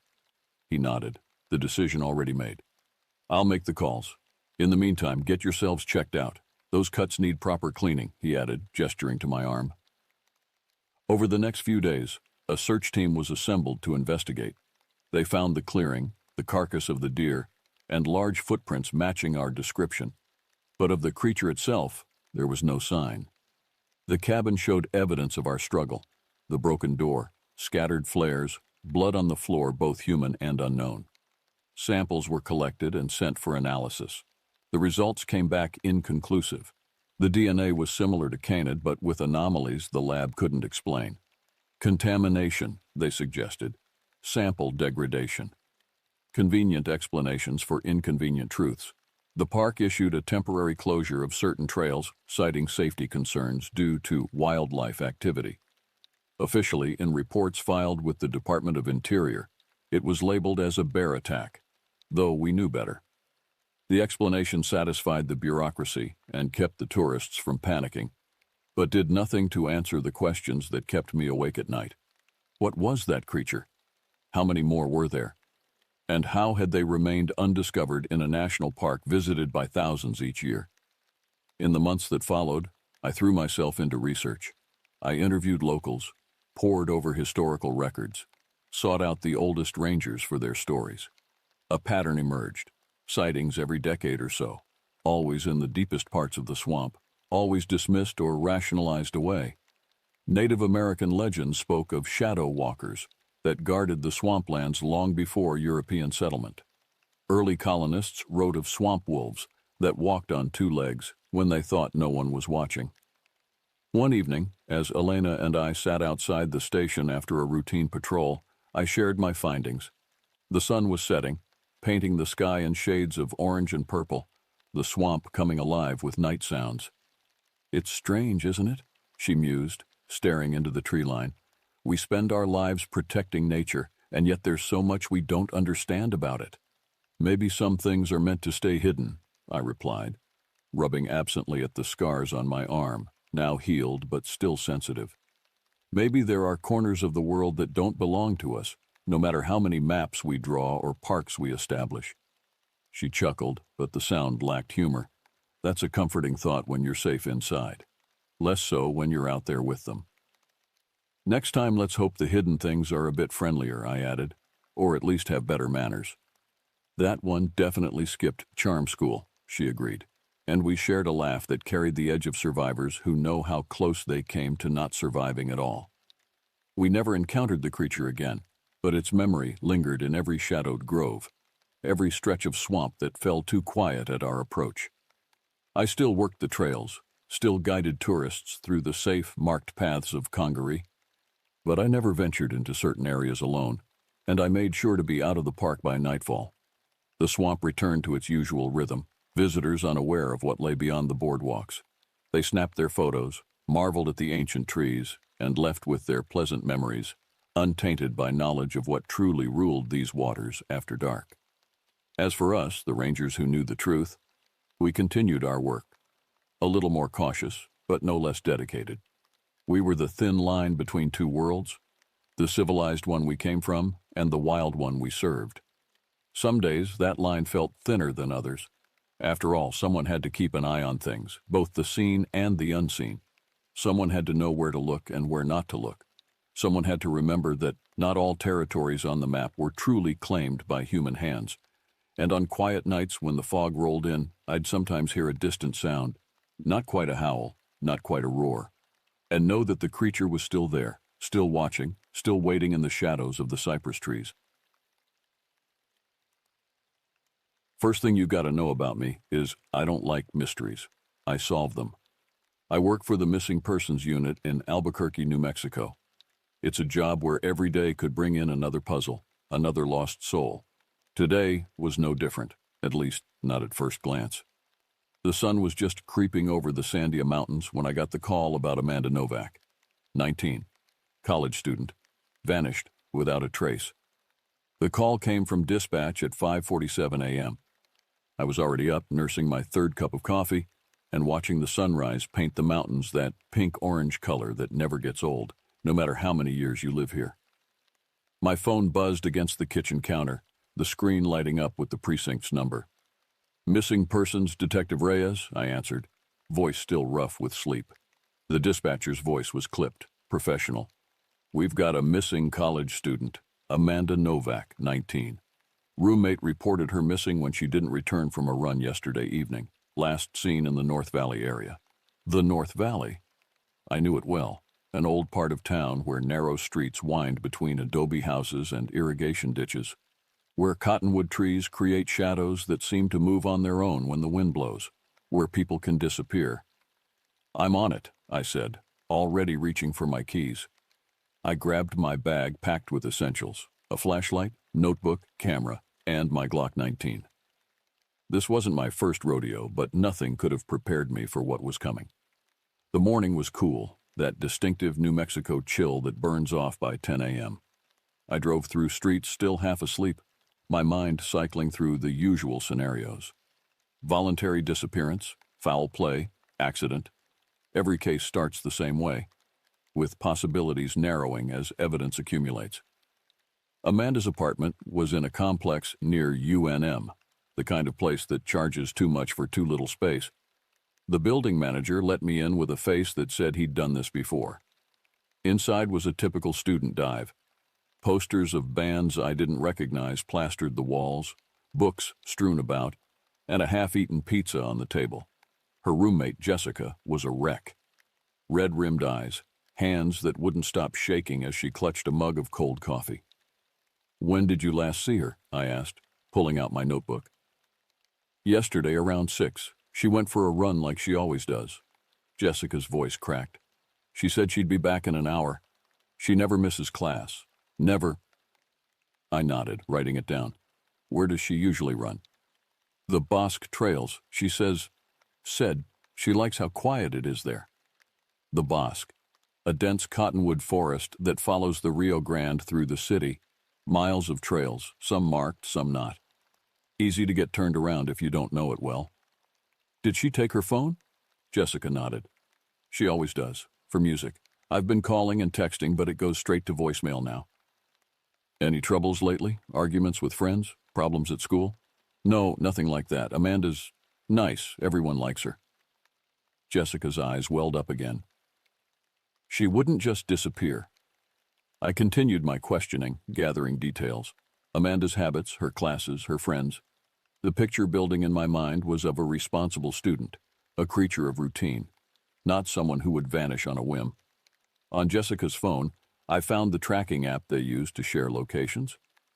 Amanda's last known position was indeed in the Bosque, near the northern edge where the trails get wild and less maintained. "I need her running clothes," I said, "something with her scent." Jessica looked confused but didn't ask questions. She returned with a worn t-shirt. "I'll find her," I promised, though I'd learned long ago not to make promises in this job. Outside, I called for a K9 unit to meet me at the Bosque entrance. The morning had warmed, but as I drove toward the river, a chill settled in my bones that had nothing to do with the temperature. 20 years in this job, and I've developed something of a sixth sense. Some cases feel wrong from the start. This was one of them. The Bosque, a dense cottonwood forest along the Rio Grande, was where Amanda often ran. The thick underbrush and winding paths made it easy to get lost, but Amanda knew these trails well. I parked at the North Valley trailhead, a small dirt lot with a weathered information board showing faded trail maps.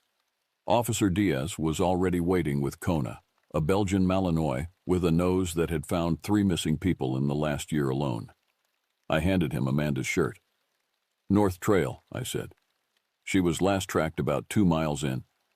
Diaz nodded, letting Kona get the scent. "Been raining upstream. River's running high. Makes the ground scent trickier." I hadn't noticed, but he was right. The river rushed nearby, louder than usual, the water brown with silt. Spring runoff coming down from Colorado. We followed the main path, dirt packed hard from years of hikers and runners. The morning light filtered through the canopy above, dappling the ground with shifting patterns. Despite the nearby city, the Bosque swallows sound. Within minutes, the traffic noise faded, replaced by rustling leaves and distant bird calls. It was serene, almost deceptively so. Kona led us at a steady pace, nose to the ground. Other runners passed us, giving curious looks to the cop and his dog. I scanned their faces automatically, a habit from years on the job. Nobody looked suspicious, just regular people getting their morning exercise. About a mile in, we passed a homeless encampment, empty now, but recently used. Blankets, a small charred circle where a fire had been. I made a mental note to check back later. The homeless see things others miss. The farther we went, the wilder the bosque became. The main trail split and split again, smaller paths branching off like capillaries. Kona seemed confident, pulling Diaz toward one of the less traveled routes. "She's got something," Diaz said. The path narrowed, brush closing in on both sides. Brambles snagged at my pants. This wasn't a maintained trail anymore, more like a game path. Not somewhere casual joggers typically went. About 2 miles in, I found her tracks, small and purposeful. The tread of running shoes pressed into a patch of mud. They led off the main path, which was odd. Amanda was described as cautious, a creature of habit. Why would she leave the trail? "Hold up," I called to Diaz, kneeling to examine the footprints more closely. The impressions were clear. She hadn't been running here, but walking, deliberately placing each foot, following something, or someone, Kona whined, pulling at her leash. Diaz struggled to hold her back. "She's excited about something," he said. We continued, more slowly now, my eyes scanning the ground, the bushes, the trees. A glint caught my eye, a reflection of sunlight on glass. I stepped off the path and found a phone lying in the leaves, screen cracked but still functioning. I pulled a latex glove from my pocket and picked it up. The lock screen showed a photo of Amanda with another girl, both smiling. Jessica had mentioned a distinctive phone case with sunflowers. This was Amanda's. I pocketed it, hoping it would provide some clues later. Then I saw the blood. It wasn't much. A small smear on a nearby tree, about shoulder height, fresh enough to still look wet in the center. "Diaz," I called, pointing. "We've got blood." He nodded grimly, speaking into his radio to update dispatch. I followed the direction the blood indicated, each step more cautious than the last. The forest seemed to close in, the trees whispering secrets I couldn't quite hear. The sunlight dimmed as clouds moved overhead, casting everything in a gray pall. The temperature seemed to drop several degrees. Then, in a small clearing, I found more blood. A lot more. A splash pattern against a boulder, droplets scattered across fallen leaves. And something else. A piece of fabric torn and stained. I recognized the pattern from Jessica's description of what Amanda had been wearing. A blue running jacket with yellow stripes.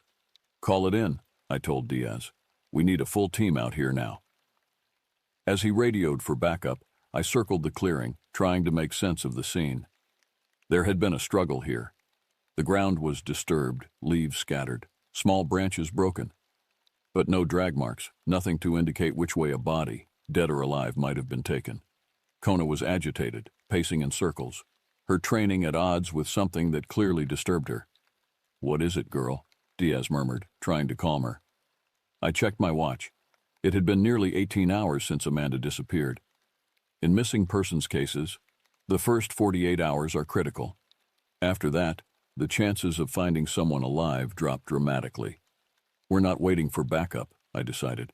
Which way is she indicating? Diaz let Kona lead, and she pulled us deeper into the woods, away from any established trail. The underbrush grew thicker, thorns tearing at our clothes. The air felt heavier, moisture clinging to my skin despite the desert climate. Time was of the essence, but every step became more difficult as the bosque seemed determined to keep its secrets. That's when I saw it. A cave entrance, hidden behind a thicket. The mouth was small, easily missed if you weren't looking for it. The air around it was unnaturally cold, and a sense of dread washed over me. Kona refused to go near it, backing away with her ears flat against her head. "I've never seen her do that," Diaz said, confusion in his voice. I pulled out my flashlight, its beam weak in the growing gloom of the afternoon. The cave mouth seemed to swallow the light, but I had no choice. Amanda could be in there, injured, dying. Backup was at least 15 minutes away. "Stay here with Kona," I told Diaz. "If I'm not back in 10 minutes, bring everyone in." I drew my gun, clicked on the tactical light attached to the barrel, and took a deep breath. Then I stepped into the darkness. Inside the cave, the darkness was suffocating. My flashlight cut through the black, revealing walls covered in strange, ancient symbols. This wasn't just a cave, it was something else. something wrong. The entrance narrowed quickly into a tight passage that forced me to hunch over. The stone was smooth beneath my fingers, unnaturally so, as if worn down by centuries of touch. The air was stale, carrying a metallic scent that caught in the back of my throat. Those symbols, they weren't graffiti or modern markings. They looked etched into the stone, spiraling patterns and angular shapes that reminded me of Anasazi petroglyphs I'd seen in Chaco Canyon, but different, wrong somehow. They seemed to shimmer in my flashlight beam, an optical illusion that made my head throb. Water dripped somewhere ahead, each drop echoing in the confined space. I moved slowly, testing each step. The passage sloped downward, taking me deeper beneath the bosque. How was this possible? I'd lived in Albuquerque my entire life, and had never heard of caves in the bosque. The Rio Grande Valley wasn't known for cave systems. Yet here I was descending into the earth, the entrance already lost behind me as the passage twisted and turned. I checked my phone, no signal, as expected. The watch on my wrist showed I'd been inside for just 3 minutes, though it felt much longer. The passage widened suddenly into a small chamber. My light revealed more of those disturbing symbols, covering the walls from floor to ceiling, some carved deep into the rock, others painted with what looked disturbingly like dried blood. In the center of the chamber, a circle of stones surrounded a small fire pit, long cold but recently used. Ash still held the shape of burned logs. People had been here, recently. A sound made me freeze, a faint noise ahead, a shuffling sound that raised the hairs on the back of my neck. I dimmed my light, listening intently over the pounding of my heart. There it was again. Not an animal. The rhythm was wrong, deliberate, almost mechanical. Something moving in the darkness ahead. I raised my gun, advancing slowly toward another passage leading from the chamber. This one was larger, tall enough to stand upright. The air flowing from it was colder, carrying that same metallic scent, stronger now. The symbols on the walls grew more elaborate, more disturbing. Humanoid figures with elongated limbs, animals with too many eyes, shapes that hurt to look at directly. The passage opened into a much larger cavern, the ceiling lost in darkness above. My flashlight couldn't penetrate the full extent of the space. I heard a moan, human and pained. Swinging my light toward the sound, I saw her. Amanda was there, but she wasn't alone. She lay on a stone altar of some kind, arms and legs bound with what looked like braided plant fibers. Her running clothes were torn and bloody, her face bruised. She was conscious, eyes wide with terror, fixed on something standing over her, something that turned toward my light. It was humanoid, but its proportions were all wrong. Too tall, too thin, its limbs too long. It moved with a fluidity that defied logic, joints bending in impossible directions. My breath caught as I saw its face, or rather, the absence of one. Where features should have been, there was only a smooth, featureless surface like polished alabaster. "Police! Don't move!" My voice echoed in the cavern, sounding weak and ineffectual even to my own ears. The creature didn't react, continuing whatever it had been doing to Amanda. I could see now that it held something in its elongated fingers. A stone knife, edge glinting wetly with what could only be blood. I aimed my gun, shouting a warning, but it didn't react. Amanda lay on the ground, her eyes finding mine, silently pleading. I took a step forward, and the creature's head snapped toward me. It didn't have eyes, but I knew it was watching. I fired, the gunshot deafening in the confined space. The creature recoiled, emitting a high-pitched sound that seemed to pierce my skull. It moved faster than anything I've ever seen, darting into the darkness at the far side of the cavern. I rushed to Amanda, checking her pulse. She was alive, but barely. Deep cuts covered her arms in patterns that matched the symbols on the walls. She'd lost a lot of blood. "Help is coming," I told her, working to untie her bonds. "Stay with me, Amanda." Her eyelids fluttered. "There's more," she whispered, voice barely audible. "They took the others." "What others?" But she had slipped into unconsciousness. I called in my position, shouting into my radio, urgently requesting medical assistance. The radio crackled with static, but I heard enough to know they'd received it. As I waited, I heard distant voices echoing through the passages, a comforting sound amidst the terror. Diaz was the first to arrive, Kona no longer with him. Other officers followed, their flashlights cutting through the darkness, expressions of disbelief on their faces as they took in the cavern, the symbols, the altar. Amanda stirred as the paramedics arrived, her eyes fluttering open. She looked at me, terror etched in her features. "It's still here," she whispered. "It's not alone." Her words sent a chill down my spine. The cavern seemed to breathe, the air thick with an unseen presence. I scanned the darkness, but the creature was gone. For now. As they carried Amanda out, I stayed behind, my flashlight cutting through the darkness, revealing nothing but rock and shadow. Yet the feeling of being watched never left. One of the other detectives approached, his face pale in the harsh light. "What the hell happened here?" I shook my head, unable to put it into words. "I don't know. But whatever it is, it's not over." The crime scene techs moved in, photographing the symbols, collecting samples of the blood, documenting everything with clinical precision that seemed at odds with the otherworldly nature of the place. I left them to it, making my way back toward the surface. My mind reeled trying to process what I'd seen. That creature wasn't human, wasn't anything I could explain, and according to Amanda, there were more of them. I left the cave, the fading light of the day casting long shadows across the bosque.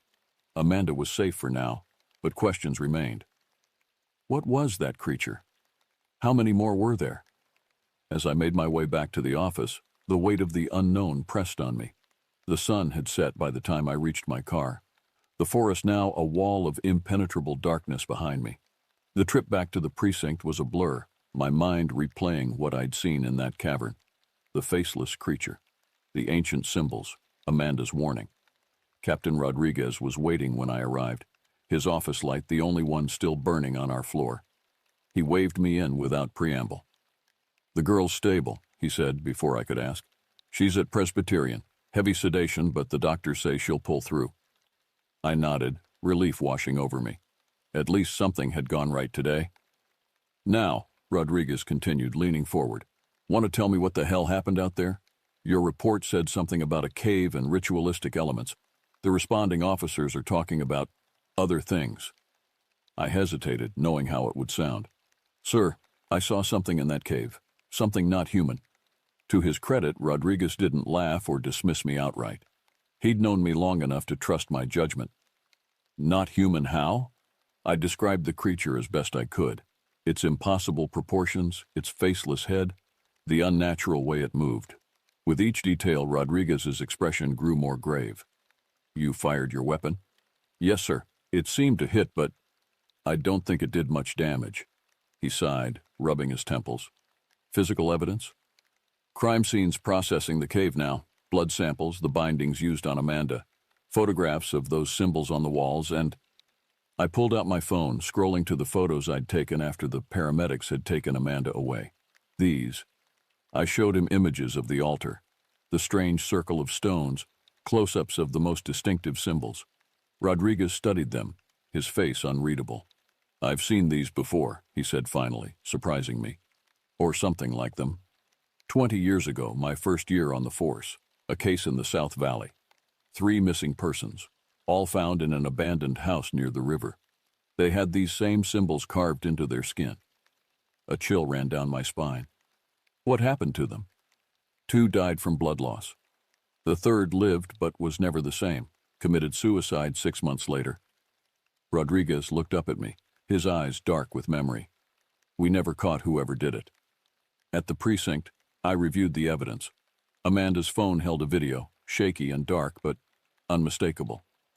She must have started recording when she first sensed something wrong. The footage began with normal running shots, the trail, her breathing heavy but regular.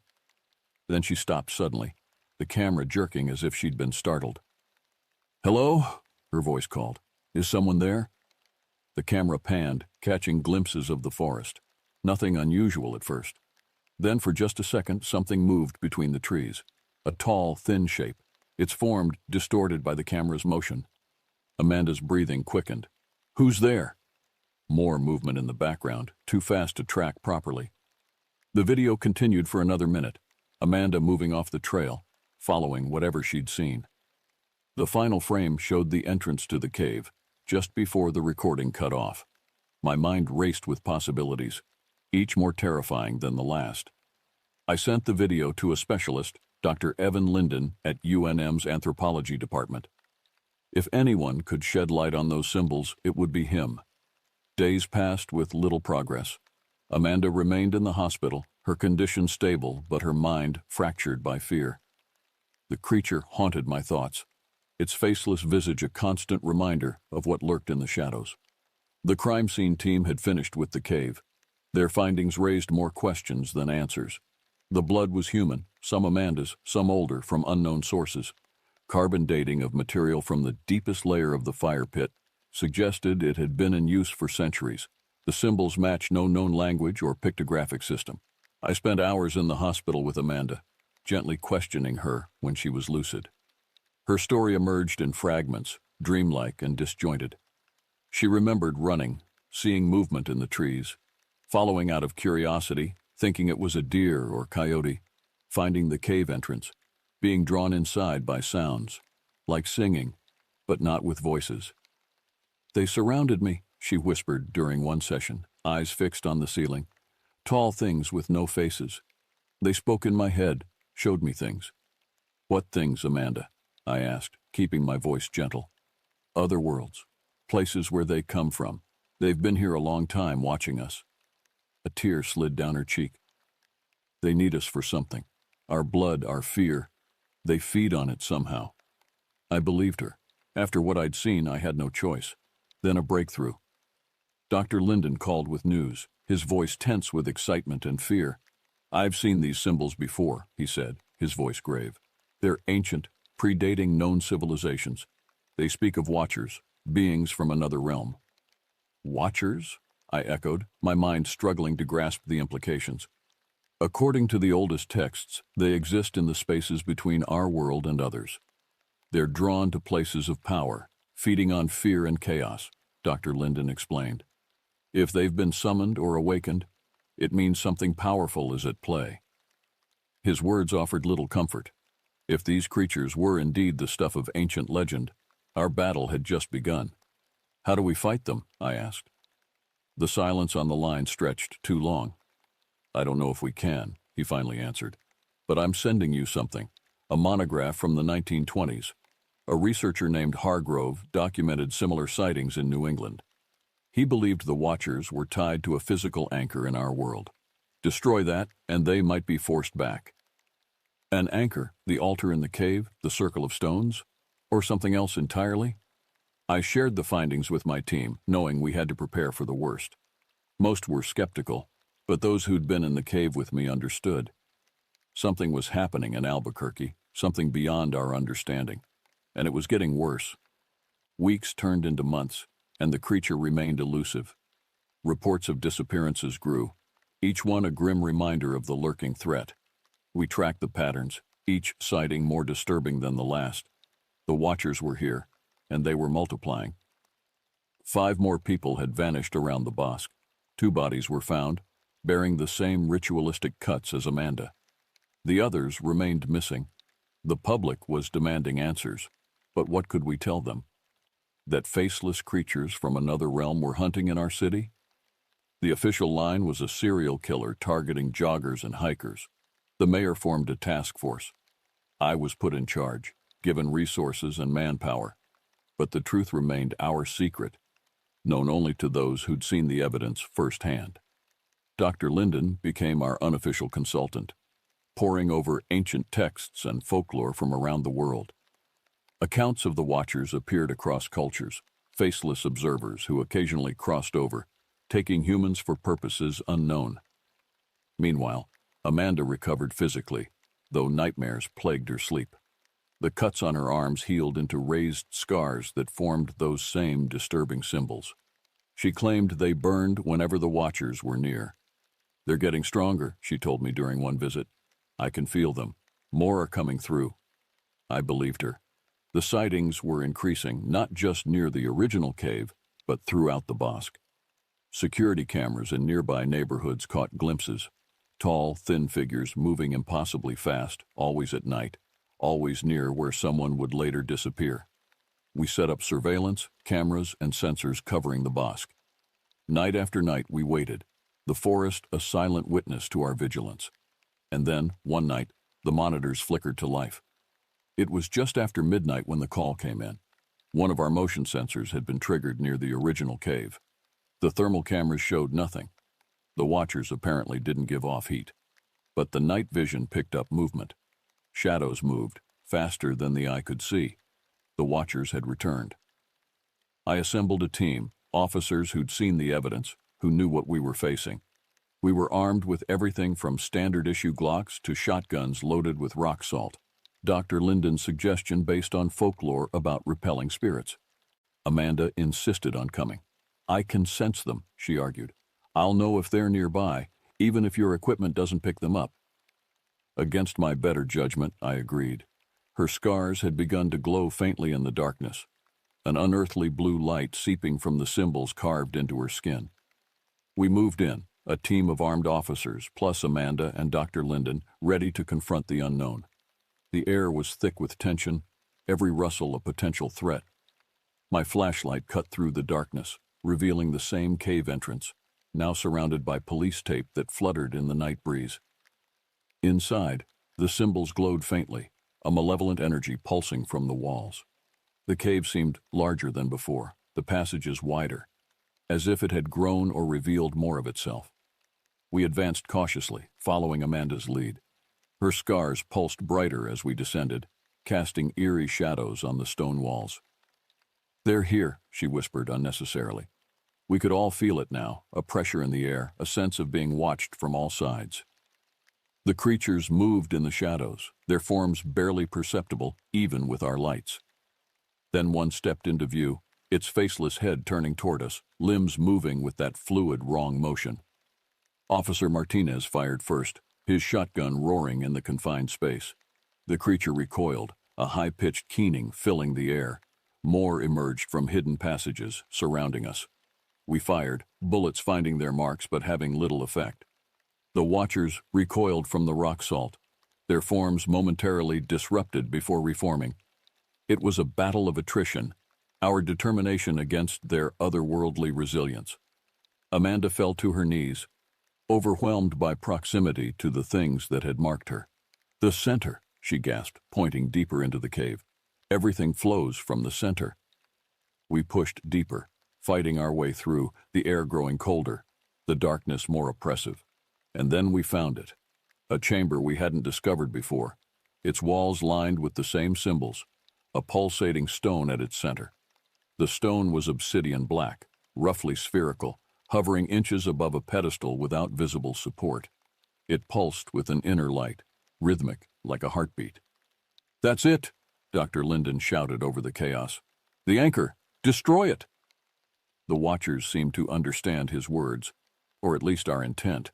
They converged on us with renewed ferocity, their movements becoming more solid, more dangerous. "Cover me!" I shouted, pushing forward while the others laid down suppressing fire. The watchers screeched, the sound cutting through my skull like glass. I reached the stone, its surface emanating a cold so intense it burned my skin. Dr. Linden's voice echoed in my mind.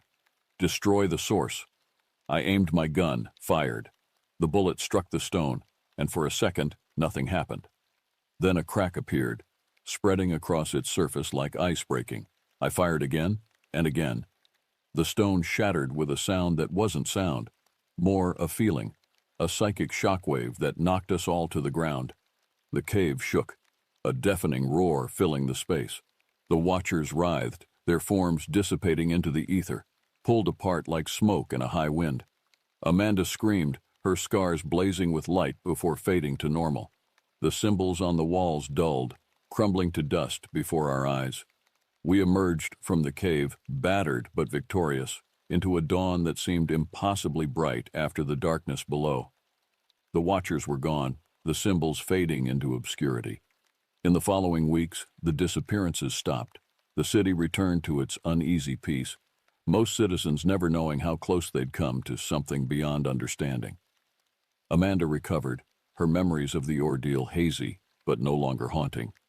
The scars remained, but were now just scars, the power gone from them. The case closed, the reports filed, but the memory of the watchers lingered. As I sat in my office, the weight of what we had faced settled in. The world was not as it seemed, shadows hiding ancient evils. We had won this battle, but the war was far from over. For now the watchers were gone, but I knew, deep down, they were not the only ones. The world was full of mysteries, and my job was far from done.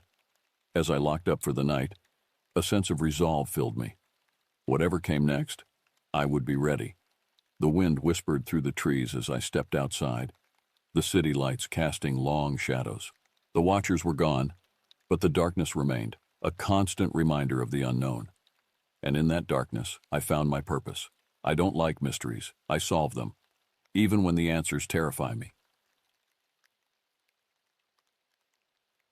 On my final day as a ranger at Kaniksu National Park, the October air carried the brittle scent of pine and approaching winter.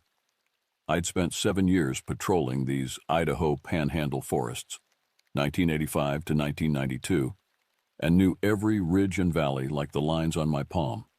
Less than 50 miles from the Canadian border, Kaniksu was a patchwork of dense forests, knife-edge mountains, and mirror-still lakes, bordered by the Kootenay River to the north and Lake Penn Oriole to the south. The morning had begun routinely enough. I'd checked in at the ranger station, filed my patrol route with dispatch, and headed out in my Forest Service truck.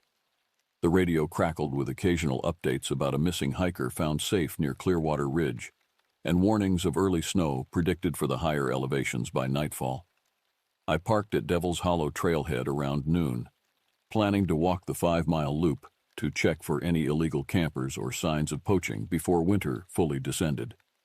Most visitors had already abandoned the park for the season, leaving behind a stillness broken only by the occasional chattering squirrel or raven's call. The valley narrowed as I hiked deeper, walls of lodgepole pine rising on either side. Fallen leaves formed a rust-colored carpet underfoot, releasing their earthy perfume with each step. I paused occasionally to make notes about trail conditions or photograph tree damage from a recent windstorm. Last patrol, I muttered to myself, feeling a peculiar mixture of melancholy and relief. I would miss this wilderness, but my knees had begun to protest the long hikes years ago, and my wife had taken a teaching position in Spokane. It was time. I didn't hear the shot before the impact. The force slammed into my right hip like a sledgehammer, spinning me violently before my legs collapsed. I hit the ground hard, my clipboard and radio skittering across the dirt. Only then did the crack of the rifle reach me, echoing through the valley like thunder. Hunter, my mind supplied automatically, even as my hand found the wet heat spreading across my uniform pants. Accident. It was hunting season, and despite the bright green of my uniform and the reflective patches, some trigger-happy amateur had mistaken me for a deer. It happened more often than we like to admit. "Don't shoot," I called out, waving my free arm frantically above the undergrowth. "I'm a ranger." The pain began to register then, a deep, pulsing agony that radiated from my hip through my entire body. I pressed harder against the wound, feeling blood seep between my fingers. "Hello?" I shouted again. "I've been hit. I need help." My eyes scanned the tree line, expecting to see a horrified hunter emerge, someone who'd made a terrible mistake and would now help me to safety. Instead, dirt exploded inches from my face as a second shot slammed into the ground. This was no accident. Pure instinct took over. I rolled behind a fallen log as a third shot splintered bark where my head had been moments before. My breath came in ragged gasps, mind reeling as I tried to process what was happening. Someone was deliberately trying to kill me. The valley had fallen eerily silent. No birds called, no wind stirred the branches. Just the hammering of my heart and the soft, sickening sound of my blood dripping onto autumn leaves. "I'm friendly," I tried once more, voice cracking with fear. "Stop shooting." The answer came in the form of another bullet, thudding into the rotting wood that separated me from death. I flinched as splinters showered my face. The log wouldn't protect me for long. My hand found my service pistol. 7 rounds. Not much against a rifle at distance, but it might buy me enough time to escape. My radio lay 10 feet away, useless now in the dirt. The wound in my hip throbbed in time with my pulse, each beat pumping more blood onto the forest floor. I realized with terrible clarity that I had perhaps minutes to live if I stayed where I was, bleeding out behind this disintegrating log while my attacker circled for a better angle. My truck was maybe half a mile back through the woods. In that moment, everything in my life narrowed to a single, desperate plan. I curled my fingers around my service pistol, its weight both familiar and suddenly inadequate against the long-range precision of my attacker. The wound in my hip screamed as I shifted position, the fabric of my uniform now soaked and sticky. Each breath fogged in the cooling air, and I worried that even this might give away my position. Out there, somewhere in the trees, someone waited, watching, patient. My mind raced through possibilities, a disgruntled former park visitor I'd sighted, a poacher I'd caught. But something about this felt more calculated than personal vengeance. The silence stretched like a wire about to snap. I'd expected more shots, but there was nothing. Just the distant call of a crow and the soft drip of my blood on fallen leaves. This stillness terrified me more than the gunfire. My attacker was waiting for me to move, to expose myself. I pressed my cheek against the damp earth, straining to hear footsteps or the snap of a twig that might betray the shooter's position. Nothing but the soft percussion of my own ragged breathing and the slow, steady pulse pounding in my ears. My radio lay tantalizingly out of reach, its green display light blinking rhythmically. I could almost hear the dispatcher's voice. "Ranger Thompson, please respond." But there would be no response, no call for backup. Just me, a wounded animal caught in the open. I fumbled with my belt, removing it with trembling fingers to fashion a makeshift tourniquet. The leather creaked as I pulled it tight around my upper thigh, stifling a groan as the pressure sent fresh waves of pain through my body. The bleeding slowed, but the damage was done. My pants leg was saturated, and a small pool had formed beneath me. The sun shifted, suddenly lower in the sky than I'd realized. How long had I been lying here? 20 minutes? An hour? Shock distorted my perception of time. Shadows lengthened across the forest floor, reaching like dark fingers toward my hiding place. Soon it would be dusk, and while darkness might conceal me, it would also make finding my way back to the truck nearly impossible. I had to move. Now. My training kicked in, memories of drills and procedures surfacing through the haze of pain and fear. I counted my options: stay and bleed out, call for help and likely die in the attempt, or run through the bullet that would almost certainly come. With shaking hands, I checked my pistol again. The metal felt cold against my blood-slick fingers. 6 rounds plus 1 in the chamber. I took a deep breath, steadying myself for what needed to happen next. I ripped a strip from my undershirt, wadding it against the wound before securing it with my bandana. It wouldn't hold long, but it might buy me precious minutes. Then I oriented myself, visualizing the path back to the trailhead, calculating angles and cover. 3, I whispered to myself. 2, 1. I fired 3 rapid shots over the log in the direction of the original rifle crack, the sound deafening in the confined valley. Without waiting to see their impact, I rolled onto my stomach, then pushed up with my good leg, launching into a stumbling run. The world tilted and spun as I zigzagged between trees, waiting for the bullet that would end me. Behind me, the crack of a rifle split the air, and bark exploded from a tree trunk inches from my shoulder. I fired blindly over my shoulder, not aiming but hoping to disrupt my attacker's concentration. Each footfall sent shock waves of agony through my hip, but adrenaline carried me forward. Blood soaked through my makeshift bandage, leaving a trail that would be easy to follow, but I couldn't worry about that now. Distance was my only hope. I crashed through a thicket of young pines, branches whipping across my face. Another shot, wide this time, thumped into a tree trunk as I ducked behind a boulder. The shooter was following, but more slowly now, perhaps wary of my return fire. My lungs burned, sweat mingled with blood, stinging my eyes. The forest blurred around me as I pushed onward, one thought repeating in my mind like a prayer: make it to the truck, make it to the truck. A fallen tree blocked my path. I tried to vault over it, but my wounded leg buckled. I fell hard, my pistol flying from my grasp. Sprawled in the dirt, exposed and unarmed, I waited for the final shot. It never came. Instead, through gaps in the underbrush, I glimpsed movement. A figure in dark clothing, moving parallel to my escape route rather than directly following. My attacker was trying to cut me off at the trailhead. With a surge of desperate energy, I crawled to retrieve my weapon, then changed direction, heading east toward a rocky outcropping I knew overlooked the parking area. If I could reach it first, I might have a chance.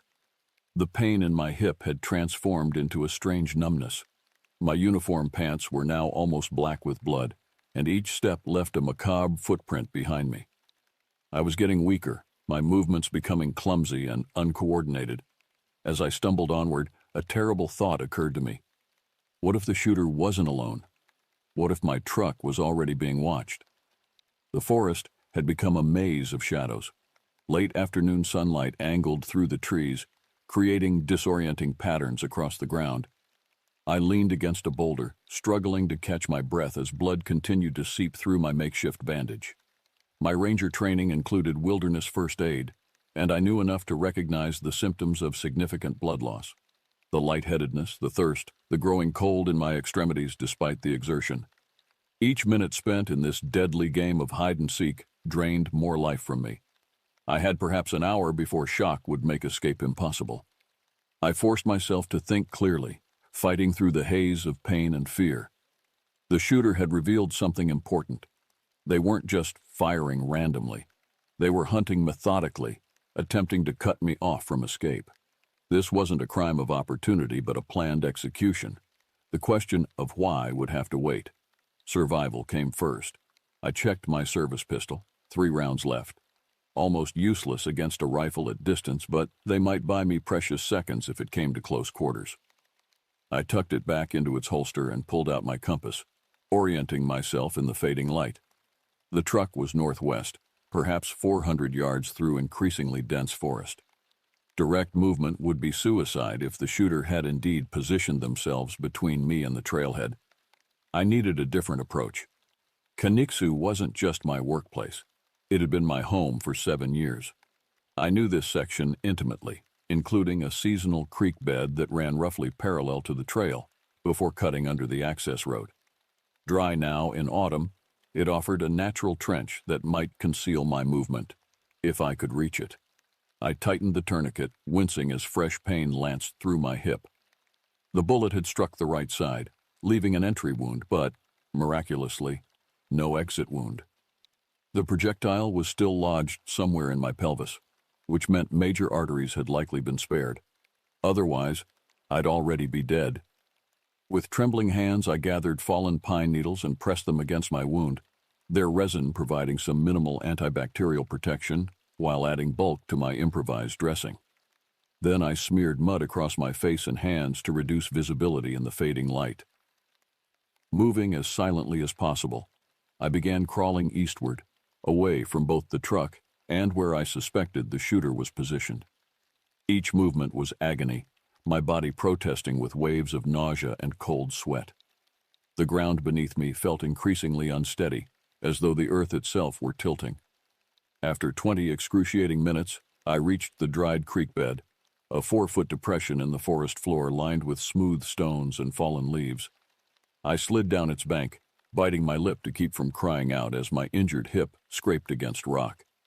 The channel offered both cover and a relatively clear path forward. In the distance, I heard something that froze my blood, the deliberate snap of a branch. Not the random sounds of forest wildlife, but the unmistakable noise of someone moving with purpose. My pursuer was still searching, still hunting. I pressed myself flat against the creek bed, hardly daring to breathe.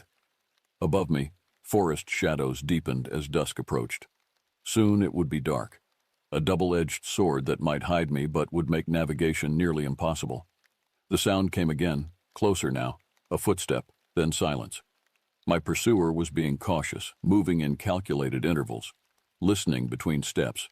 Professional, military perhaps, or someone with tactical training. I inched forward along the creek bed, using my elbows to pull myself along while keeping my injured hip from dragging. Each movement sent fresh jolts of pain through my body, but I forced myself to continue, measuring progress in inches rather than yards. A dark stain followed me. blood marking my path like a macabre trail of breadcrumbs. If my pursuer found the creek bed, they would have no trouble tracking me. I had to move faster. The next 100 yards passed in a blur of pain and determination. The creek bed deepened as it approached the road, cutting through a layer of sandstone to create natural walls on either side. The setting sun no longer reached this channel, plunging me into premature darkness. Then I heard it, the distant rumble of an engine on the park access road. Visitors were rare this late in the season, especially on a weekday, but rangers sometimes patrolled at dusk. Hope surged through me like electricity. I reached for my whistle, standard issue for all Kanixu rangers, only to find my lanyard empty, lost somewhere in my desperate flight. Without it, I had no way to signal beyond shouting, which would alert my attacker as surely as any potential rescuer. The engine sound grew louder, then began to fade. Whoever it was, they were driving past, unaware of the life and death struggle unfolding in the gathering darkness. "No," I whispered, desperation clawing at my throat. "Please, no." The decision crystallized in an instant. I had to reach that road, had to flag down the next vehicle. It was my only chance. I summoned whatever strength remained and began pulling myself up the steep bank of the creek bed. Roots became handholds as I clawed my way upward, pain receding beneath a wave of desperate determination. The top of the embankment seemed miles away, though in reality it was perhaps 7 feet above me. Halfway up, my hand slipped on mud slick with my own blood. I slid backward, fingernails tearing as I scrabbled for purchase. My wounded hip struck a protruding rock, and white-hot agony exploded through my body. I couldn't suppress the cry that tore from my throat, a ragged sound, barely human. In the silence that followed, I heard it, methodical footsteps changing direction, coming toward me. The hunter had heard his prey. Time compressed to a series of fragmented moments, the rush of blood in my ears, the metallic taste of fear, the growing darkness that seemed to press against my eyes like a physical weight. I was cornered in the creek bed, my blood trail leading directly to me like a neon sign.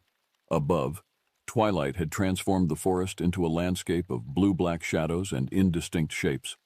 The temperature was dropping rapidly, my breath now visible in small trembling clouds. The footsteps had stopped. Somewhere nearby, my hunter was listening, calculating. The silence stretched so taut I could almost hear it hum. My fingers found a loose stone in the creek bed, smooth and heavy. Not much of a weapon, but it was something. I clutched it tightly, forcing my breathing to steady as I made my decision. If I was going to die here, it wouldn't be huddled in a ditch like a trapped animal. With excruciating care, I removed my blood-soaked boot and hurled it as far as I could up the creek bed, away from the direction I planned to move. It landed with a satisfying thump against fallen leaves before rolling into underbrush.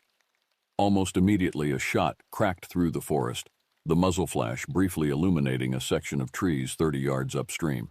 The bullet thudded harmlessly into soil, but it confirmed what I needed to know, my attacker's position. I didn't hesitate.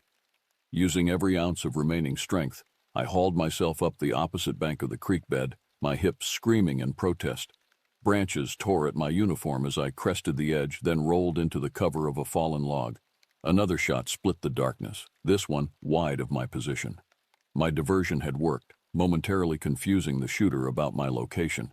I crawled forward on elbows and knees, one boot missing, the cold earth numbing against my sock-covered foot. The Forest Service road couldn't be more than 200 yards ahead, but in my condition, it might as well have been miles. Each movement drove splinters of agony through my wounded hip. The blood loss was taking its toll. My vision swam, shapes blurring at the edges. Behind me, I heard my pursuer crashing through underbrush, abandoning stealth for speed. They knew I was making a final desperate push for the road. I crawled faster, ignoring the thorns that tore at my hands and face. My service pistol bounced against my side, its weight now more burden than comfort, with only 3 rounds remaining. The tourniquet had loosened during my crawl, blood flowing freely again down my leg. A fallen tree appeared in my path, its massive trunk too large to crawl over in my condition. I would have to go around, exposing myself to open ground. I hesitated, listening. The sounds of pursuit had stopped again. My hunter was being cautious, perhaps suspecting another trick. I drew my pistol and fired once into the darkness behind me, not aiming to hit, but to force my pursuer to take cover.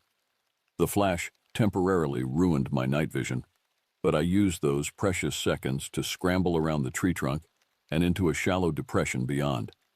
2 bullets left. The road had to be close. I could almost smell the dust and gravel, the lingering exhaust from passing vehicles. My uniform was now so saturated with blood it clung to me like a second skin, cold and heavy. The pain had receded to a distant throb, replaced by a dangerous numbness spreading through my body.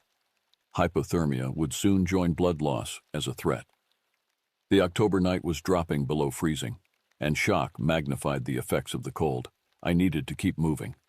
A branch snapped 20 yards behind me. Too close. I wriggled forward, using a stand of young pines for cover. Through their thin trunks, I glimpsed something that sent a surge of desperate hope through my veins. The metal gleam of a guardrail reflecting the risen moon's light. The road. Another snap, closer now. I didn't look back. Couldn't afford to. Every ounce of focus had to be directed forward, toward that sliver of salvation just yards away. I broke through the last of the underbrush and found myself on a small embankment overlooking the Forest Service road. 6 feet below, gravel and packed dirt offered a path back to civilization, to help, to life. No vehicles in sight, but the road itself was enough. If I could just reach it, I could follow it to the ranger station 5 miles south. Someone would come looking when I failed to check in at the end of my shift. The embankment was steep but navigable. I holstered my pistol and prepared to slide down when a voice froze me in place. Ranger. The word floated from the darkness behind me, spoken softly but carrying clearly in the still night air. Male. Calm, almost conversational. I didn't turn, didn't respond. My hand crept toward my holster. I wouldn't, the voice continued. Your sidearm against a scope in the dark. Poor odds. My fingers stilled. He was right. At this range, in this light, I'd never get a shot off before he fired. Why? I managed, my voice a rasp barely recognizable as my own. Silence stretched for several heartbeats. You're the face of it, he finally answered. The uniform, the authority, the government that takes and gives nothing back except rules and fines and prison. I'm just a park ranger, I said, fighting to keep my voice steady. I protect the wilderness. I help people. A bitter laugh drifted from the darkness. That's what they all say, protect and serve, until it's time to pull the trigger. Ruby Ridge. It had to be connected to Ruby Ridge. The standoff had happened just months ago, less than 100 miles from here. The government's botched raid that left a woman and child dead had sparked outrage across the country, especially among anti-government groups. I had nothing to do with that, I said, carefully shifting my weight to look over my shoulder. I couldn't see him clearly, just a dark silhouette against darker trees, rifle barrel catching a hint of moonlight. But I sensed his hesitation, the first crack in his conviction. You're all the same, he said, but uncertainty had crept into his voice. Badges and uniforms and government paychecks. My hand inched toward my holster again, a millimeter at a time. I have a wife, I said softly. 2 daughters. I was retiring today. This was my last patrol. Another pause, longer this time. That's convenient, he said finally, but the edge had dulled in his voice. I heard it then, the distant rumble of an engine approaching from the south. Headlights would sweep this section of road in minutes, maybe seconds. My attacker heard it too. The rifle barrel shifted slightly. It was now or never. The headlights appeared around the bend, twin beams cutting through the darkness like searchlights. In that brief, suspended moment, I made my choice. I threw myself sideways as the rifle cracked, the bullet passing through empty space where I had been kneeling. Pain exploded through my body as I hit the ground rolling, drawing my service pistol in one fluid motion. 2 rounds left. Make them count. The headlights swept across us, momentarily blinding both hunter and hunted. In that flash of illumination, I saw him clearly for the first and only time, a bearded man in his 30s, dressed in hunting camouflage, his face contorted with the same surprise that must have shown on mine. I fired once. The report of my pistol lost beneath the sound of the approaching vehicle. The shot went wide. disappearing into the darkness behind him. He dove for cover as I struggled to my feet, staggering toward the embankment overlooking the road. The vehicle below was slowing, its headlights revealing a Forest Service truck. The evening patrol, right on schedule. I had one bullet left and used it to fire straight up into the air. A universal distress signal. "Help!" I screamed, my voice breaking. "Ranger down!" Whether the driver heard me over the engine was irrelevant. They saw my silhouetted form at the roadside and braked hard, gravel crunching beneath tires. I half slid, half fell down the embankment, landing in a broken heap at the roadside just as the truck's door flew open. "Thompson?" a voice called. "Julie Whitaker, the new ranger who'd transferred from Yellowstone last spring." "My God, what happened?" "Shooter," I gasped, pointing toward the tree line as she ran to my side. "Armed, up there." Julie's hand went immediately to her sidearm as she positioned herself between me and the forest, eyes scanning the darkness. The truck's headlights illuminated the lower portion of the embankment, but couldn't penetrate the dense trees beyond. "How bad are you hit?" she asked, not taking her eyes off the potential threat. "Hip," I managed, the adrenaline fading and pain returning in crushing waves. "Lost a lot of blood." She reached into her pocket with her free hand and pulled out a radio. "Dispatch, this is Ranger Whitaker. Officer down at mile marker 17 on Forest Service Road 42. Gunshot wound, active shooter in the area. Need immediate medical and police response. Over." The radio crackled. "Copy that, Ranger Whitaker. All units responding. ETA 15 minutes. Can you transport the injured officer?" Julie glanced at me, assessing. "Affirmative, dispatch. Moving to Sandpoint ER now. Advise responding unit shooter is in woods north of mile marker 17 with high-powered rifle. Believe Remington 700 based on sound. Over." "Copy that. Be advised state police and sheriff's department are being notified." Julie holstered her weapon and helped me to my feet. The world spun violently, darkness encroaching at the edges of my vision. She half carried, half dragged me to the passenger side of her truck, constantly glancing toward the tree line. "Stay with me, Thompson," she urged as she buckled me in, then ran to the driver's side. "The hospital's 20 minutes away. You can make it." The truck lurched into motion, tires spitting gravel as Julie accelerated hard down the forest road. I pressed my hand against my wound, feeling warm blood still seeping through my fingers. The cab light revealed just how soaked my uniform was, a deep, glistening red that looked almost black. "Did you see him?" Julie asked, eyes flicking between the road and the rearview mirror. "Briefly," I mumbled, fighting to stay conscious. "White male, beard, hunting clothes." "Any idea why he targeted you?" "Ruby Ridge," I whispered. "He said I was the face of it, the government." Julie's hands tightened on the steering wheel. Jesus. The Weaver standoff? That was federal marshals, not park rangers. "Doesn't matter," I said, my voice fading as shock deepened its hold. "Uniform's enough. Badge is enough." The truck fishtailed slightly as we hit the main highway, Julie pushing the engine to its limits. Red and blue lights appeared in the distance, state police responding to the call, heading toward the park as we sped away from it. "Stay awake, Thompson," Julie commanded, reaching across to shake my shoulder when my eyes began to close. "Tell me about your retirement plans. Florida? Arizona?" I forced my eyes open, focusing on her voice like a lifeline. "Spokane," I managed. "Teaching job. For Sarah. Kids in high school now." "That's right. Your girls, Emma and Lily, right? Keep talking about them." But the words wouldn't come. The truck's heater blasted warm air, but I couldn't stop shivering. Cold had settled into my bones, a deep, penetrating chill that seemed to reach my very core. Julie kept talking, her voice becoming more urgent as my responses grew fewer and weaker. The lights of Sandpoint appeared ahead, salvation in the form of street lamps and emergency room illumination. The hospital entrance blurred before my eyes as Julie screeched to a halt at the emergency bay. Medical personnel materialized around the truck, voices overlapping in urgent professionalism. GSW to right hip, significant blood loss, BP dropping, get 2 large-bore IVs in now. They transferred me to a gurney, the movement sending fresh waves of agony through my body.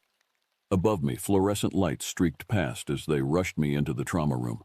A doctor leaned over me, her face swimming in and out of focus. "You're going to be okay," she said, with the practiced confidence of someone who had said those words thousands of times before. "We're going to take care of you." I tried to nod, but my body no longer seemed connected to my will. Darkness gathered at the edges of my consciousness, a welcoming void that promised an end to pain. The last thing I remember before surrendering to unconsciousness was Julie's voice, fierce and determined as she spoke to someone in the hallway outside. "Find him," she said. "Whoever did this, find him." They never did find him. The FBI joined our ranger team in scouring Conixu for weeks afterward. They found boot prints and what they believed was a sniper's nest overlooking the valley where I was shot, but no shell casings, no witnesses, no suspects. During my recovery, an agent shared their prevailing theory, that my attacker was likely radicalized by the Ruby Ridge incident, seeing all government officials as legitimate targets for revenge. The timing and location made it plausible. We were less than 100 miles from where the Weaver standoff occurred. Years later, after the Oklahoma City bombing, I wondered if my attacker and Timothy McVeigh had attended the same militia meetings, read the same manifestos, nursed the same grievances against a government they saw as tyrannical. I never returned to Conixu. My retirement became medical disability instead, with surgical scars and chronic pain replacing hiking trails and forest patrols. The doctors told me I was lucky. The bullet missed my femoral artery by millimeters, and despite extensive damage to muscle and bone, I retained the ability to walk, albeit with a pronounced limp. Sometimes I dream about that valley, about the crack of a rifle and the feeling of being hunted. I wake, gasping, sheets soaked with sweat instead of blood, the phantom pain in my hip as fresh as it was that October evening in 1992. And sometimes in crowds or restaurants or shopping malls, I find myself studying the faces of bearded men, wondering if my hunter is among them, if he regrets what he did or takes pride in it, if he went on to hurt others, or if I was his singular statement against a system he despised. I'll never know, but I survived. That has to be enough. 23 years as a park ranger, and I've never told this story. Not officially, at least. Some things don't belong in incident reports. Some experiences defy the clean lines of our training manuals. But as I approach retirement, I find myself needing to document what happened that autumn in the North Cascades, if only to convince myself it was real. The Skagit Range is unforgiving. 70,000 acres of dense forest, sheer cliff faces, and hidden valleys where the sun barely reaches. Cell reception is a distant memory once you're 5 miles in, and even our radio equipment struggles against the mountain's ancient resistance to modern intrusion. I'd been stationed at Outpost 17 for 8 seasons by then, a simple cabin nestled between towering Douglas firs, built in the 1940s, and renovated just enough to keep the roof from leaking. 2 rooms, a wood stove, shelves of equipment and emergency supplies. The windows faced the trail and the small clearing I'd carved out for official vehicles. Beyond that, wilderness stretched in every direction. That particular September had been unusually quiet. The summer hikers had thinned out, and the winter adventurers hadn't yet arrived. Just me, the constant wind through the canopy, and occasional visits from my supervisor Martin during supply runs. I was reading The Indifferent Stars Above by Daniel James Brown, a historical account of the Donner Party, when the first call came in. A family of 4, 20 miles northeast of my position, hadn't returned to their campsite. The father had radioed in that morning, saying they'd spotted unusual tracks and wanted to investigate. They carried a satellite phone but hadn't responded to calls for 6 hours, standard procedure. I gathered my pack, equipment, first aid kit. The light was already fading, but I knew that territory well enough to navigate in low light. I'd found lost hikers in worse conditions. What I couldn't have known was that this search would lead me to question everything I understood about these forests and about what might inhabit their deepest regions. I logged my departure in the system, locked the cabin, and headed out. The autumn air carried that specific crispness that precedes winter, and leaves crunched beneath my boots as I followed the main trail before branching off toward the family's last known coordinates. 4 hours in, night had fully descended. My headlamp carved a tunnel through darkness that seemed to press in from all sides. The forest was silent, too silent. No owls, no rustling of nocturnal creatures, just the sound of my breathing and footsteps. That's when I first felt it. The sensation of being watched. I've spent most of my adult life in wilderness. I know the feeling of animal eyes tracking movement, curious deer, cautious bears, the rare mountain lion. This was different. This felt deliberate, intelligent. I stopped, switched off my headlamp, and listened. Nothing. Then, from perhaps half a mile away, wood striking wood. 3 distinct knocks, evenly spaced. A pause, 3 more knocks. My radio crackled. Base to Ranger Thompson. Any sign of the Sullivan family? I nearly jumped out of my skin. The knocking stopped immediately. Negative, I responded, trying to keep my voice steady. Continuing northeast. Will report when I reach their last known position. As I switched my lamp back on, something large moved in the periphery of my vision. Just a shadow, gone before I could turn. But the impression it left was of something tall, far taller than any bear moving on hind legs. I told myself it was exhaustion, tricks of light and shadow, the power of suggestion from those strange knocking sounds. I didn't believe it then. I don't believe it now.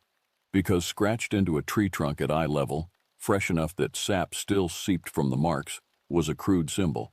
A vertical line with 3 horizontal branches, like a simplified human figure, but wrong in ways I couldn't articulate. I took a photo with my digital camera and continued walking. The feeling of being watched never left. Dawn broke through the trees as I reached the Sullivan family's campsite. Their tent remained pitched, sleeping bags still inside.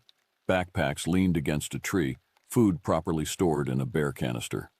No signs of struggle, no panic. They had simply walked away and not returned. I found their tracks easily enough. 2 adults, 2 children around 10 years old, all wearing hiking boots. They led northwest, following what looked like a game trail. But alongside them were other prints, large humanoid footprints, easily 18 inches long. In ranger training, they teach us about pareidolia, the tendency to see patterns where none exist. When people claim to see Bigfoot prints, it's usually overlapping bear tracks or erosion patterns or hoaxes. I've explained this to countless hikers who come running with evidence. These were different.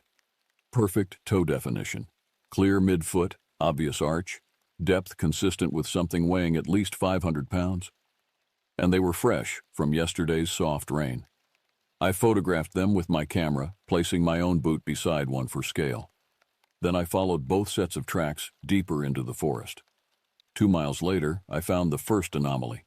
The family's tracks continued forward, but the large prints veered sharply left, up a nearly vertical slope that no human could climb without equipment.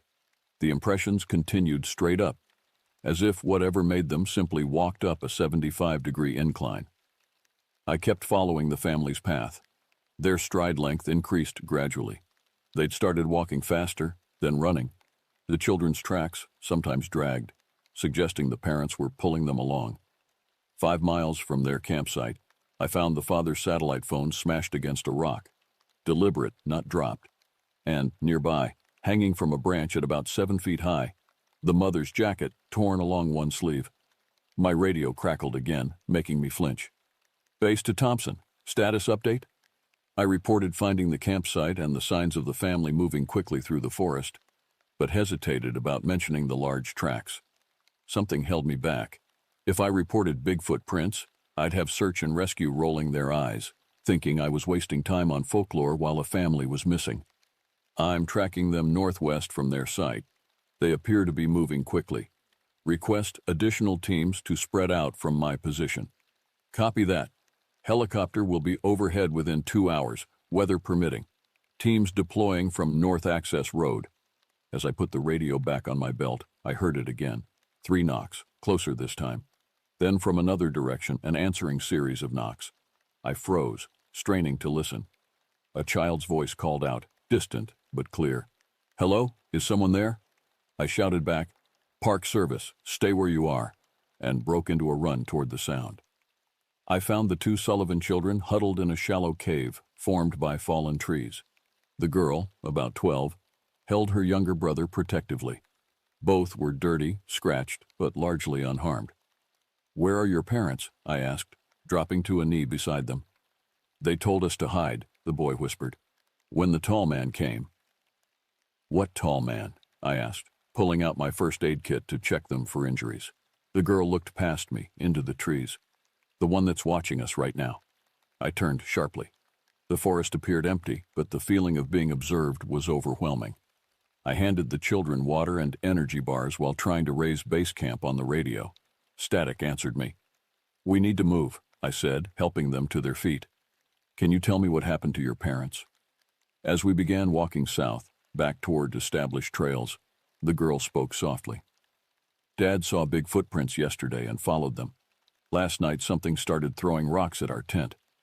Not hitting it, just around it, like it was trying to scare us. Dad grabbed the satellite phone and said we needed to leave. We started walking, but Mom kept saying something was paralleling us through the trees." She paused, grip tightening on her brother's hand. "Then Dad saw it, really tall, covered in dark hair.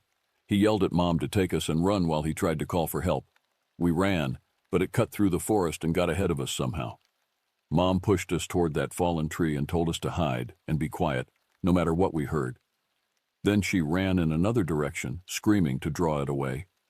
"When was this?" I asked. "Last night. We heard Mom yelling for a long time, getting farther away. Then, nothing." The knocking sounds came again, now from 3 different directions, surrounding us.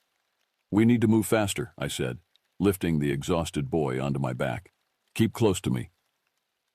We hadn't gone 50 yards when we found the father's backpack hanging from a branch, 12 feet off the ground. The helicopter thundered overhead just as we reached a clearing large enough for visibility. The children and I waved frantically until the pilot acknowledged us with a dip of the nose. Within 20 minutes, a rescue team reached our position, and the children were safely handed off for medical evaluation. "What about our parents?" the girl asked as a medic wrapped a thermal blanket around her shoulders. "We'll find them," I promised, which was true. I just didn't say in what condition I expected to find them. Search Coordinator Ellis, a 20-year veteran of mountain rescue, pulled me aside as the children were led away. "Thompson, what the hell happened out here? Those kids are talking about a tall man stalking their family." I hesitated. "I found unusual tracks following the family's trail. Large, humanoid prints." Ellis's expression shifted from concern to annoyance. "Bear prints, you mean? Probably a black bear curious about humans in its territory." "These weren't bear tracks," I insisted.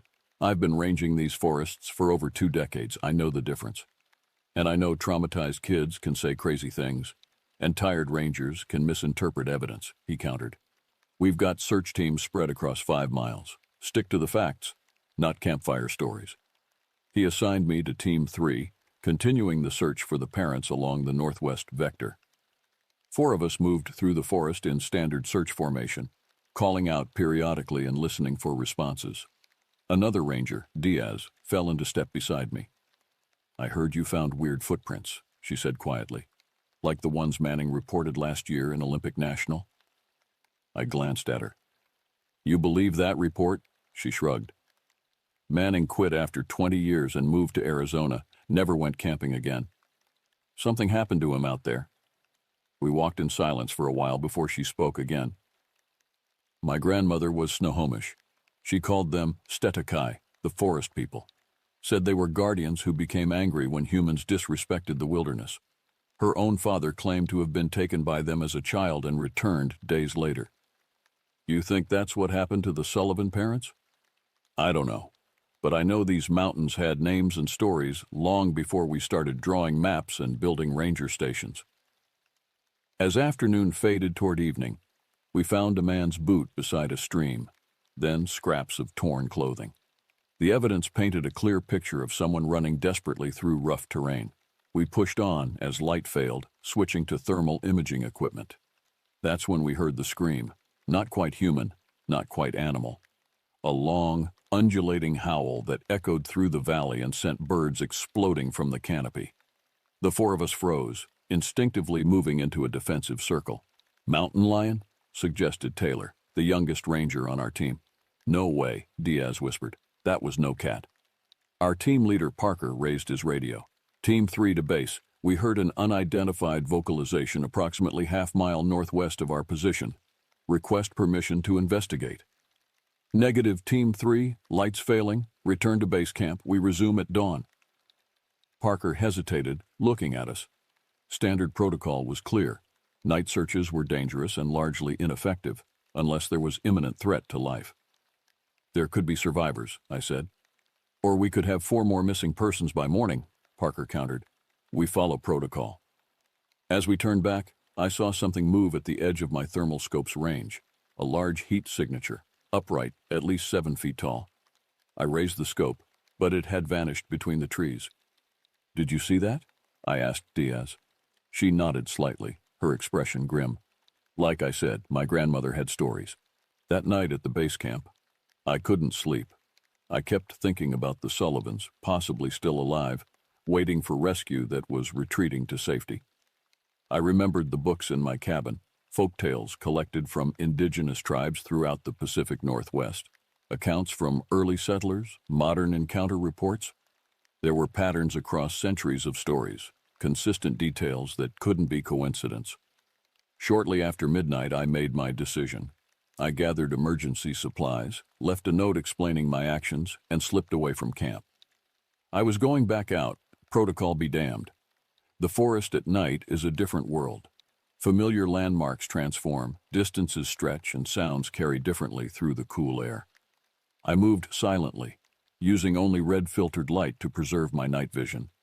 The Sullivan parents had been missing for over 36 hours now.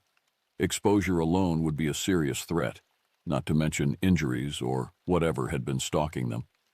I reached the location where we'd heard the scream and methodically worked outward in expanding circles.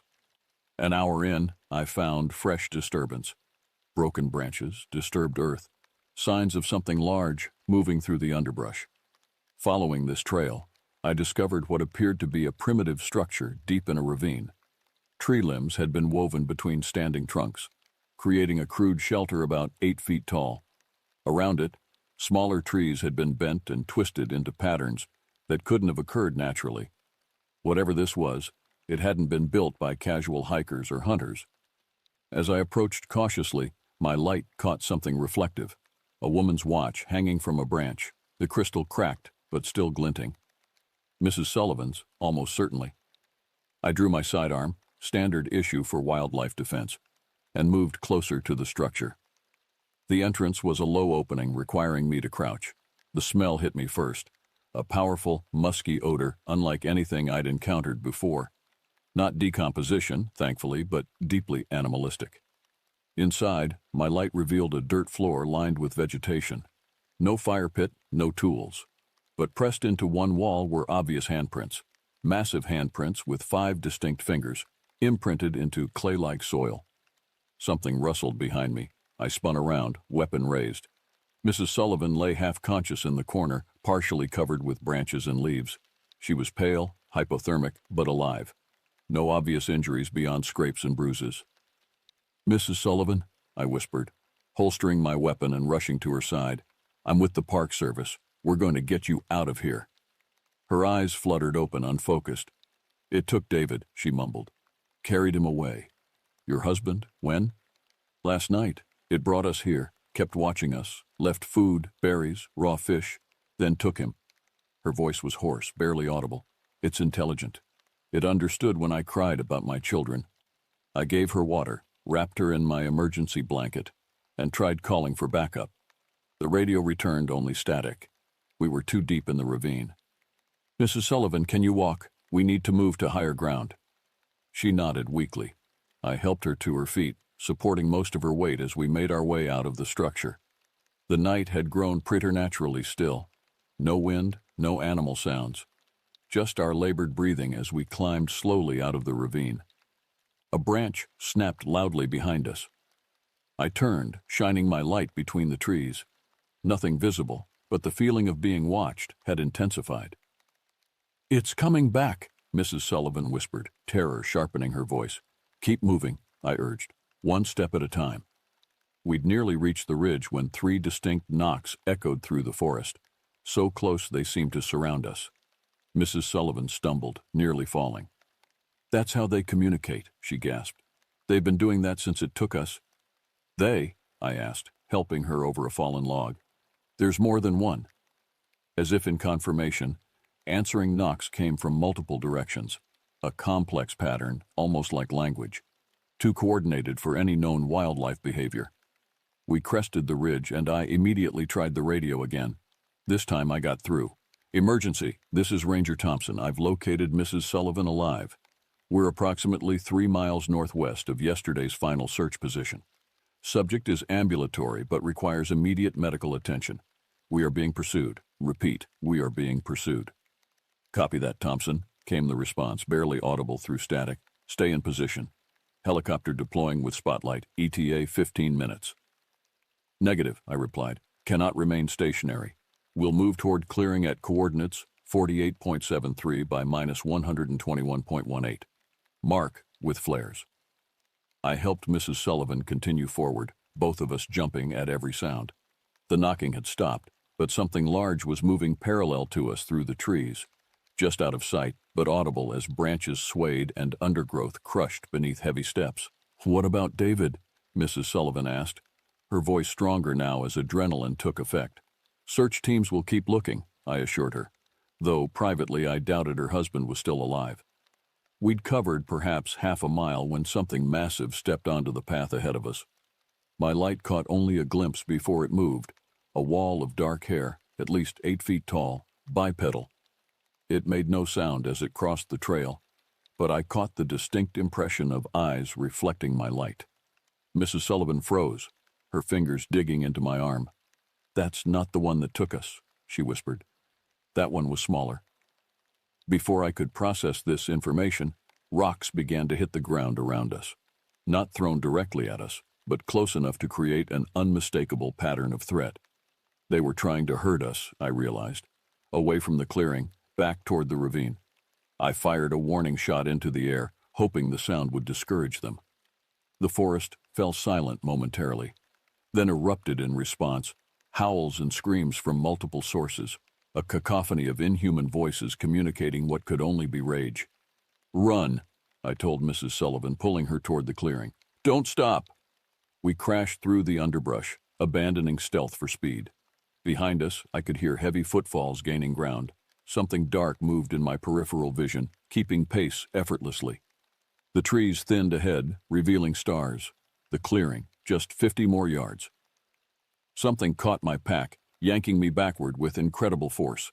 I slipped the straps, shoving Mrs. Sullivan forward. Keep going, signals ahead. I turned, raising my weapon, and found myself face to face with what decades of scientific consensus insists doesn't exist. 8 feet of muscular, hair-covered humanoid. Broad shoulders, massive limbs, a sloped head set directly on those shoulders with no visible neck. And eyes. Deeply intelligent eyes studying me with what I can only describe as calculated assessment. It reached for me with hands larger than dinner plates, fingers splayed. I fired. The shot echoed through the forest. The creature recoiled, not from injury, I'm certain the bullet missed, but from the sound and muzzle flash. It retreated into the darkness, disappearing with improbable silence for something so large. I backed away, keeping my weapon raised, and ran for the clearing. Mrs. Sullivan had reached it already and was waving a flare I'd given her. The red glow illuminated her exhausted but determined face. The helicopter appeared minutes later, spotlight cutting through the forest canopy to find us. As its runners touched down, I looked back toward the tree line. 3 pairs of eyes reflected the aircraft's powerful light, watching, assessing, remembering. We lifted off, Mrs. Sullivan already receiving medical attention from the paramedic on board. Below us, the creatures kept pace with the helicopter for nearly half a mile before the aircraft's speed finally outmatched them. You saw them too, right? Mrs. Sullivan asked, clutching my hand with surprising strength. Tell me I'm not crazy. I saw them, I confirmed quietly, so only she could hear. David always wanted to find Bigfoot, she said, tears filling her eyes. He read every book, followed all the online forums. That's why he followed those tracks. He was so excited. When we landed at the command post, everything became a blur of activity. Mrs. Sullivan was whisked away to a waiting ambulance. I gave a preliminary report, carefully omitting any mention of bipedal creatures or woven structures. Instead, I described finding Mrs. Sullivan disoriented in the forest, likely having wandered in her hypothermic state. I reported hearing large wildlife moving through the area, possibly bears, and rocks falling from ridgelines. Search coordinator Ellis gave me a long look. Diaz said you took off in the middle of the night against direct orders. I had a hunch about the ravine system, I replied. Turns out I was right. And the pursuit you reported on the radio? Wildlife.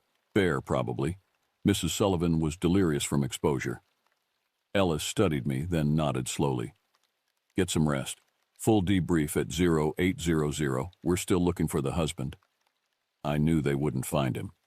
3 days later, the search for David Sullivan was officially classified as a recovery operation rather than a rescue. Teams found scattered personal items, his jacket, one boot, his wallet, but no body. The official report cited animal predation as the probable cause of death, with remains likely scattered by scavengers. Mrs. Sullivan and her children relocated to Colorado after the incident. Before leaving, she visited my cabin. I told them bears attacked us, she said, sitting stiffly at my small table, that David sacrificed himself so I could escape. No one would believe the truth. I know, I replied. I've been thinking about how long they've been out there. How many missing hikers over the decades might be attributed to them. They're not just animals, she said with certainty. The one that took us, it brought food, made sure we had water. When I showed it pictures of my children and cried, it left and returned with the watch I'd given my daughter for her birthday, like it was telling me they were safe. But it still took your husband. Her eyes dropped. David tried to escape, attacked it with a rock. I think they have territories, rules, consequences for defiance. After she left, I dug out the camera with the footprint photos, only to find the memory card corrupted. My written report mentioned no structures, no handprints in clay, no bipedal creatures tracking us through the forest. Some truths don't belong in official records, but I began researching in earnest. Indigenous legends spanning centuries, early settler accounts, modern encounters documented in obscure journals and online forums, consistent descriptions of behavior, physical characteristics, and communication methods, the wood knocks, the rock throwing, the strategic intelligence. 6 months later, I received a package from a university anthropologist who'd interviewed the Sullivan children. Inside was a child's drawing. Tall, hair-covered figures with long arms surrounding a family. One figure was extending what appeared to be berries toward the humans. The note accompanying it read simply, "The children's therapist says this isn't trauma fantasy. What did you really see out there, Ranger Thompson?" I never replied, but I requested permanent assignment to Outpost 17. 5 years have passed since the Sullivan incident. I'm still at Outpost 17. Turning down promotions that would take me to more developed areas. My cabin walls are now covered with maps marking disappearances, sightings, and unusual discoveries. String connects similar accounts across decades. The Forest Service thinks I'm eccentric but effective. My rescue success rate is unusually high because I know where to look, and more importantly, where not to look. Which ravines to avoid. Which ridges are boundaries. The territories I've mapped through careful observation. I leave offerings now, dried fruit, honey, at specific boundary markers. Not as superstition, but acknowledgement, respectful distance. When hikers go missing, I find them faster by thinking like something that knows these forests better than any human could. 3 nights ago, I awoke to 3 distinct knocks on my cabin wall. Outside, I found fresh tracks in the snow leading to the tree line, and a crudely woven structure of branches and twigs. Examining it in the dawn light, I realized it was a miniature replica of my cabin, down to the chimney and porch. A message, perhaps a warning, perhaps recognition. That evening, I placed a similar structure at the forest edge, acknowledging receipt of their communication. By morning, it had been taken. I'm retiring next month. My replacement arrives next week for training. I've prepared the official documentation, the patrol routes, the emergency protocols. All the things a ranger needs to know. But there's another set of notes hidden beneath a loose floorboard. Information about territories and boundaries, communication methods, the true meaning of different wood knock patterns, the significance of twisted trees and rock arrangements, knowledge earned through careful observation and respectful distance. I'll watch my replacement carefully. If they seem ready, if they demonstrate respect for the forest and its secrets, perhaps I'll share what I've learned. Perhaps they too will earn silent guardians who parallel their patrols, occasionally visible at the corner of vision, before melting into ancient shadows. Because the truth I've come to understand is this: we've never been alone in these forests. We've never been the only intelligent species walking these mountains. The difference is that they know everything about us, while we've barely acknowledged their existence. They watch. They remember. They communicate across vast distances. They have culture, territories, rules, and they've been here long before us. When hikers vanish without trace, when experienced outdoorsmen report strange encounters, when children draw pictures of tall watchers in the trees, we dismiss it as fantasy or misidentification. We file it away, find rational explanations, move on. But out here, in the deep wilderness where cell phones fail and ancient trees block the sun, rationality has different boundaries. Different truths emerge. I leave my maps and notes for whoever comes next. Whether they believe will be their choice. Whether they're worthy of the knowledge will be for the watchers to decide. As for me, I've purchased a small cabin 50 miles north of here. Not quite civilization, not quite wilderness, a respectful distance. Close enough to hear 3 knocks on my wall when something significant happens in the forest. Close enough to maintain the equilibrium I've helped establish in my small corner of the wilderness. Because I know now what most will never accept. We've been sharing these mountains all along with something ancient and intelligent. Something that watches, remembers, and occasionally, when humans venture too far into places they shouldn't, enforces boundaries older than our written history. They took David Sullivan. They could have taken his entire family. They could have taken me on multiple occasions, but they didn't. There's wisdom in these mountains, moving on 2 legs through shadows, watching, waiting, protecting territories we claim to manage but barely understand. And sometimes, late at night when the forest falls unnaturally silent, I wonder if they're studying us as intensely as I've studied them. Learning our habits, our weaknesses, our capacity for destruction. I wonder what conclusions they've reached. I listen for knocks in the darkness, and I always answer. There's a stillness to these woods that people from the city never quite understand. It's not the absence of sound. It's a presence, something alive and breathing. I've been a ranger at Blackwater National Forest for 15 years, and that stillness still follows me into my dreams. My cabin sits on the edge of the northwestern quadrant, about 30 miles from the nearest town. The Forest Service built it in the 1940s, all sturdy pine logs and simple furnishings. Solar panels and a satellite phone are the only concessions to modernity. Management wanted to install cameras and sensors throughout the park, but I fought against it. Some places should remain untouched by technology's gaze. Tonight, as I write this account by lantern light, the wind pushes against the windows with unusual force. It reminds me of something I read in Stephen King's The Girl Who Loved Tom Gordon, about how the wilderness isn't just indifferent to human suffering. Sometimes it seems actively hostile.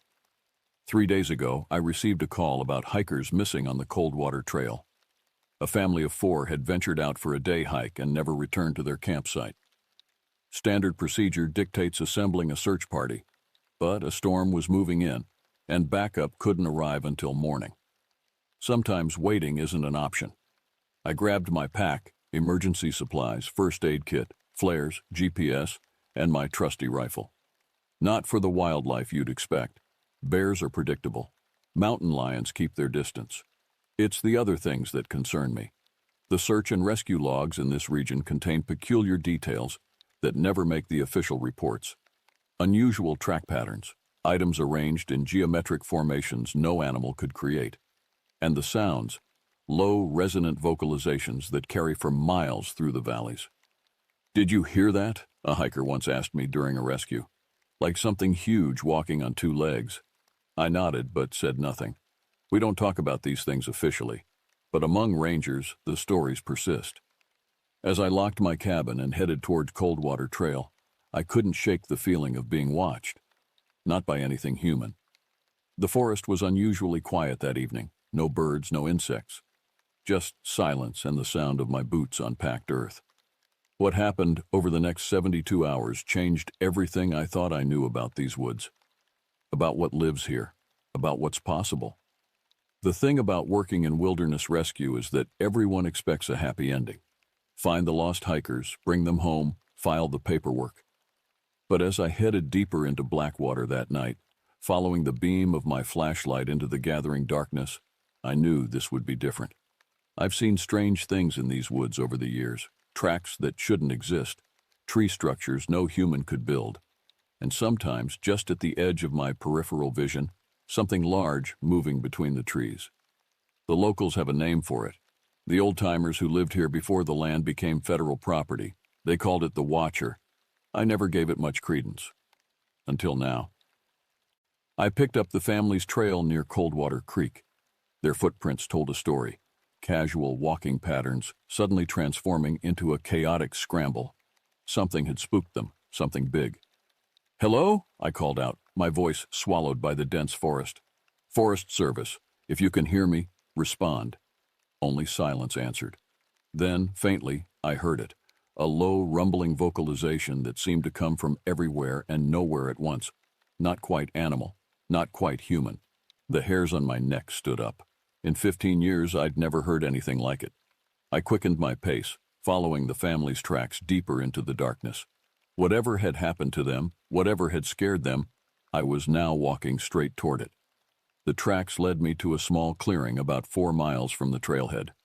What I found there defied explanation. The family's belongings, backpacks, water bottles, a child's stuffed animal, arranged in a perfect circle. In the center lay a single boot, adult-sized, caked with mud.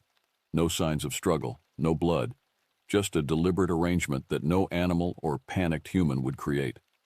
I documented everything with my camera, though I knew these photos would likely never appear in any official report. Some things get classified or simply lost in the bureaucracy. A user on a forum I frequent, Wilderness Watcher 76, once described finding a similar scene in Olympic National Park. The circle of items wasn't random, they wrote. It was like communication, something trying to use human objects to speak. As I examined the clearing, the feeling of being observed intensified. The forest remained unnaturally quiet, as if holding its breath. I called out again for the missing family, my voice echoing through the trees. No response. I decided to establish a base camp in the clearing. If the family returned, they would come back for their belongings. I set up my tent, built a small fire, and prepared for a long night. Around 2 a.m., I was awakened by heavy footsteps circling my camp. Not the cautious movements of a bear or deer. These were deliberate bipedal steps. The fire had burned low, casting just enough light to see the edge of the clearing. I reached slowly for my rifle, keeping my breathing steady. The footsteps stopped. Then came a sound I'll never forget, a series of wood knocks, rhythmic and intentional. 3 quick taps, followed by 2 slow ones. Then silence. After several minutes, I worked up the courage to shine my flashlight toward the sound. The beam caught something moving between 2 massive pines, something large, covered in dark hair, walking upright. It disappeared before I could process what I'd seen. I spent the remainder of the night with my back against a tree, rifle across my lap, replaying the encounter in my mind. Was it a bear? Impossible. The gait was wrong, the height too great. A human in a suit? Out here, miles from anywhere? Absurd. As dawn broke, I found tracks at the edge of the clearing. 18 inches long, humanoid but not human, pressed deep into the soft earth. Whatever left them was heavy, much heavier than a person. I photographed these too, knowing they'd be dismissed as bear tracks or a hoax. The Forest Service has an unwritten policy about such findings. Document, then forget. Some rangers claim evidence disappears from locked file cabinets. Reports get rewritten, witnesses transferred to different parks. I've always followed protocol, kept my head down, but finding that family mattered more than institutional silence. With morning light, I discovered a new trail leading away from the clearing, broken branches and disturbed undergrowth heading northwest. toward the most remote section of the park. The family hadn't left these signs. They were too high up, branches broken 8 feet above the ground. I followed this new trail, moving cautiously, senses heightened. The forest had resumed its normal sounds, birds calling, insects buzzing, as if whatever had silenced them had moved on. After an hour of tracking, I found a child's shoe beside a massive footprint, then another footprint, then another. The trail was becoming clearer, more deliberate, as if whatever made it no longer cared about being followed. By midday, I reached Black Ridge Overlook, a rocky outcropping offering views across the valley. Below me stretched miles of unbroken forest. In the distance, I spotted an anomaly, a structure of some kind, not marked on any map. Too regular to be natural, too crude to be man-made. As I studied it through my binoculars, a movement caught my eye. Something massive emerged from the tree line below the structure, walking upright on 2 legs. It was at least 8 feet tall, covered in dark hair, moving with surprising grace for its size. It turned and looked up, directly at me. Even from hundreds of yards away, I felt its gaze lock onto mine. It raised one enormous arm, pointing deliberately at the structure, then back at me. It wasn't threatening me, it was inviting me. The descent from Black Ridge Overlook took longer than expected. The terrain was treacherous, steep slopes covered in loose shale that shifted underfoot. Twice I nearly lost my footing, saved only by grabbing onto saplings growing between the rocks. By the time I reached level ground, the afternoon sun had begun its descent behind the western mountains. I checked my GPS coordinates and marked my position. If search and rescue came looking, they'd need to know where I'd gone.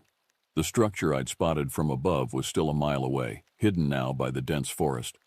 I followed game trails when possible, keeping my orientation by checking moss growth on trees and the position of the sun through breaks in the canopy. As I drew closer, I began finding unusual arrangements in the forest. Stick structures forming complex geometries, rocks stacked in impossible balances. Reminiscent of something I'd read in a Reddit thread, where a backcountry guide described finding similar constructions in remote areas of the Yukon. These weren't random or natural, the guide had written. They showed mathematical precision, understanding of structural integrity. Whatever built them was intelligent. The thread had been deleted within hours of posting. Half a mile from the structure, I found the first clear sign of the missing family. A torn piece of fabric from a blue jacket, caught on a thorn bush, fresh enough to have been left recently. My pace quickened. The forest changed as I approached my destination. The trees grew larger, older, with thick canopies that blocked much of the sunlight. The temperature dropped noticeably. The ground became spongy with centuries of accumulated leaf litter, muffling my footsteps. Then I saw it. The structure. Not a building in any conventional sense, but a complex arrangement of massive logs and branches, woven together and partially covered with vegetation. It resembled a huge nest or den, but with distinct chambers and a central opening that served as an entrance. It stood nearly 15 feet tall and twice as wide, nestled between ancient cedars that seemed to form natural pillars supporting its weight. No human could have built this without heavy equipment, which was impossible to bring this deep into the wilderness. I approached cautiously, rifle ready, but not raised. If the family was inside, I didn't want to appear threatening. If something else was inside, well, I doubted the rifle would make much difference. "Hello?" I called out, stopping 30 feet from the entrance. "Forest Service, is anyone there?" Silence. Then faintly, a child's voice. "Help us." I rushed forward, caution abandoned. The entrance was larger than it had appeared from a distance, easily 8 feet tall, forcing me to stoop only slightly as I entered. Inside, the structure opened into a space larger than my cabin. Filtered light entered through gaps in the woven ceiling, and there, huddled in the far corner on a bed of soft grasses, was the family: mother, father, and 2 children, a boy around 10 and a girl perhaps 7. They were alive, unharmed, terrified. "Thank God," the father said, his voice hoarse. "Are we rescued?" I approached slowly, taking in the surroundings. The interior was surprisingly dry and clean. Various forest materials, pine needles, moss, grasses, had been arranged to create distinct living areas. In one corner sat the family's backpacks, neatly placed but apparently untouched. "Are you all okay?" I asked, kneeling beside them. "Are you hurt?" The mother shook her head. "We're fine. It brings us food, water. It doesn't want to hurt us." I looked at her sharply. "It? What do you mean?" The father glanced nervously toward the entrance. "We were hiking, got turned around after dark. Then we heard something following us. We ran, but it herded us here, like a sheepdog with sheep. It's kept us here since." "What is it?" I asked, though I already knew their answer. The little girl looked up at me with wide eyes. "The forest man," she whispered. The boy nodded vigorously. "It's huge, covered in hair, walks like a person but isn't a person." I helped them to their feet, doing a quick medical assessment. They were dehydrated despite the water they claimed they'd been given, and hungry, though not starving. No injuries beyond minor scratches and bruises. "We need to move," I said, checking my watch. "We have maybe 3 hours of daylight left. If we hurry, we can reach a ranger station before dark." As I helped them gather their belongings, I noticed markings on the interior walls, crude symbols etched into the wood.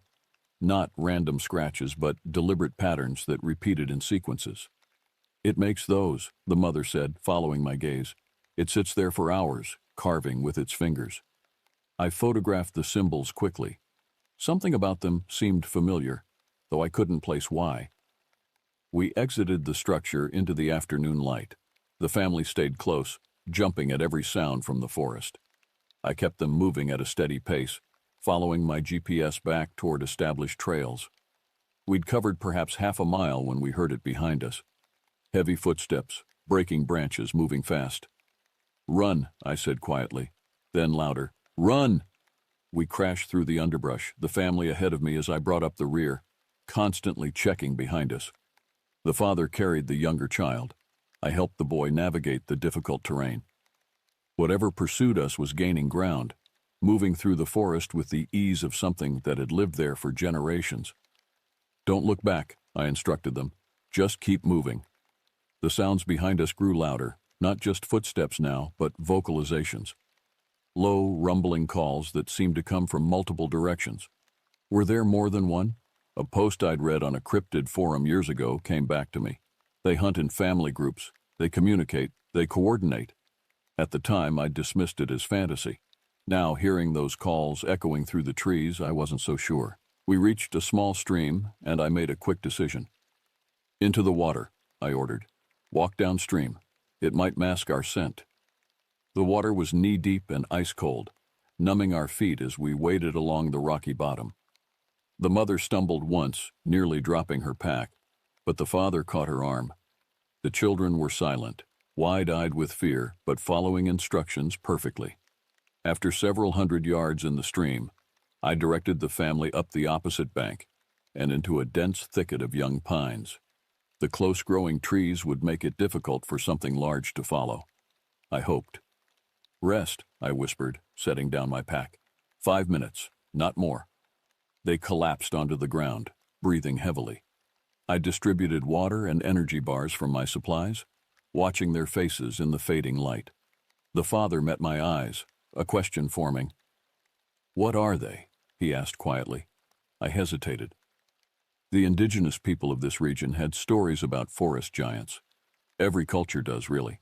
Sasquatch, Bigfoot, Wendigo, different names for similar entities. "Those are myths," the mother said, but her voice lacked conviction. "I've worked these woods for 15 years, I replied. "I've seen things that don't match any known species. Tracks, structures, heard sounds no recognized animal makes. The Forest Service has files." I stopped myself. Official policy was clear on discussing such matters with civilians. "We need to keep moving," I said instead. "There's an emergency shelter 4 miles east. We can secure it for the night, radio for evacuation at dawn." As we prepared to move out, the little girl tugged at my sleeve.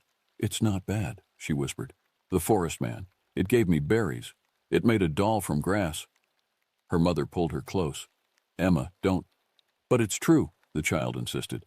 "It showed me pictures on the wall, about people from long ago, about others like it that used to live here. I knelt to her level. What kind of pictures, Emma? People hunting them, hurting them, then the forest man all alone. Her eyes welled with tears. It's sad. It's the last one. A chill ran through me that had nothing to do with my wet clothes. Before I could question her further, a massive crash sounded from the direction we'd come. Something large was plowing through the undergrowth, heading straight for our position. Move, I ordered, helping them to their feet. Stay together. We pushed through the pine thicket, emerging onto a game trail that headed eastward. Perfect. It would allow us to move faster. Too perfect. As we hurried along the path, a terrible suspicion formed in my mind. Wait, I said suddenly, stopping the group. This is too convenient. The father looked at me in confusion. What do you mean? This trail, it's leading us exactly where we want to go. I checked my GPS. Too exactly. As the words left my mouth, a shadow moved across the trail ahead of us. Something stepped out from behind a massive cedar. Something tall, broad-shouldered, covered in dark hair. It stood upright on two legs, its face a mixture of human and ape-like features, yet somehow neither. Intelligent eyes regarded us from beneath a heavy brow ridge. The family froze in terror. I raised my rifle instinctively, then slowly lowered it. The creature made no aggressive move. Instead, it raised one massive hand, palm outward, in what seemed a universal gesture. Stop. Then it pointed deliberately back the way we'd come, toward its structure, and made a series of complex vocalizations. Not growls, but something closer to speech. It wants us to go back, Emma whispered. It's trying to protect us. From what? Her brother asked. The answer came with a distant sound that made my blood run cold. Human voices, men calling to each other, and the mechanical growl of ATVs moving through the forest. The creature, I cannot think of it as merely an animal anymore, gestured again with increasing urgency. The sounds of engines and men grew louder. I made a split-second decision. Follow it, I told the family. The father stared at me in disbelief. You can't be serious. Listen, I said, keeping my voice low. Those aren't Forest Service vehicles. They're not following any established trail. Whoever they are, they're not here officially. As if to confirm my suspicions, we heard a sharp crack, a rifle shot echoing through the trees. The creature turned and moved swiftly into the forest, looking back once to ensure we followed. After a moment's hesitation, the family fell in behind me as I tracked the massive figure through the gathering darkness. It led us on a winding path that avoided open areas, staying within the densest parts of the forest where vehicles couldn't follow. Its knowledge of the terrain was impeccable. Several times it directed us around deadfalls or washouts before we could see them. After nearly an hour of hard travel, we arrived at what appeared to be a sheer rock face covered in vegetation. The creature pulled aside a curtain of vines to reveal a narrow opening, a cave entrance hidden by the natural overgrowth. It motioned for us to enter. I hesitated, then ducked inside, using my flashlight to illuminate the space.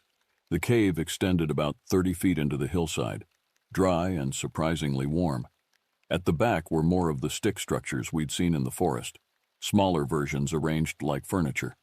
Crude drawings covered the walls, not just recent markings, but imagery that appeared to have been there for decades, perhaps centuries. The family entered cautiously, the children staying close to their parents. The creature came in last, delicately replacing the vine curtain to conceal the entrance. In the beam of my flashlight, I could see it clearly for the first time. It stood at least 8 feet tall, its body proportioned like a human, but more massive, covered in dark brown hair except for its face and palms. The face was the most striking feature. Expressive eyes set under a prominent brow, a flat nose, heavy jaw. Not human, yet undeniably humanoid. It regarded us without apparent fear, then moved to the back of the cave where it retrieved something from one of the stick structures. A leather-bound book, weathered and water-stained. It held the book out to me. With trembling hands, I took it and opened the cover. Inside was a Forest Service field journal dated 1976. The handwriting was faded but legible. September 14th, third sighting this month. The specimen appears to be female, approximately 7 in height. Dr. Keller believes they represent a relic population of early hominids, perhaps surviving in isolation since the Pleistocene. Our orders are to document but not interfere. Washington wants complete secrecy until the study is complete. I flipped through more pages, reading entries that documented a years-long study of these creatures, their social structures, communication methods, intelligence. The final entry was dated October 3, 1978. New orders received. Operation Silverback is terminated. All specimens to be removed for study. Team arriving tomorrow with tranquilizers and transport. God forgive us. The next page had been torn out, but blood stained the remaining edge. I looked up at the creature, understanding dawning. They hunted your family, I said softly. You're the last one. It made no sound, but its eyes conveyed what seemed like decades of loneliness and loss. Outside, the mechanical sounds had stopped. Men's voices called back and forth, closer now. Who are they? The mother whispered. I shook my head. I don't know. Government, maybe. Private collectors. There are people who've been trying to prove these creatures exist for decades. Others who want to make sure they're never discovered. What do we do? Asked the father. I thought quickly. They're looking for it, not us. At dawn, I'll get you to the ranger station.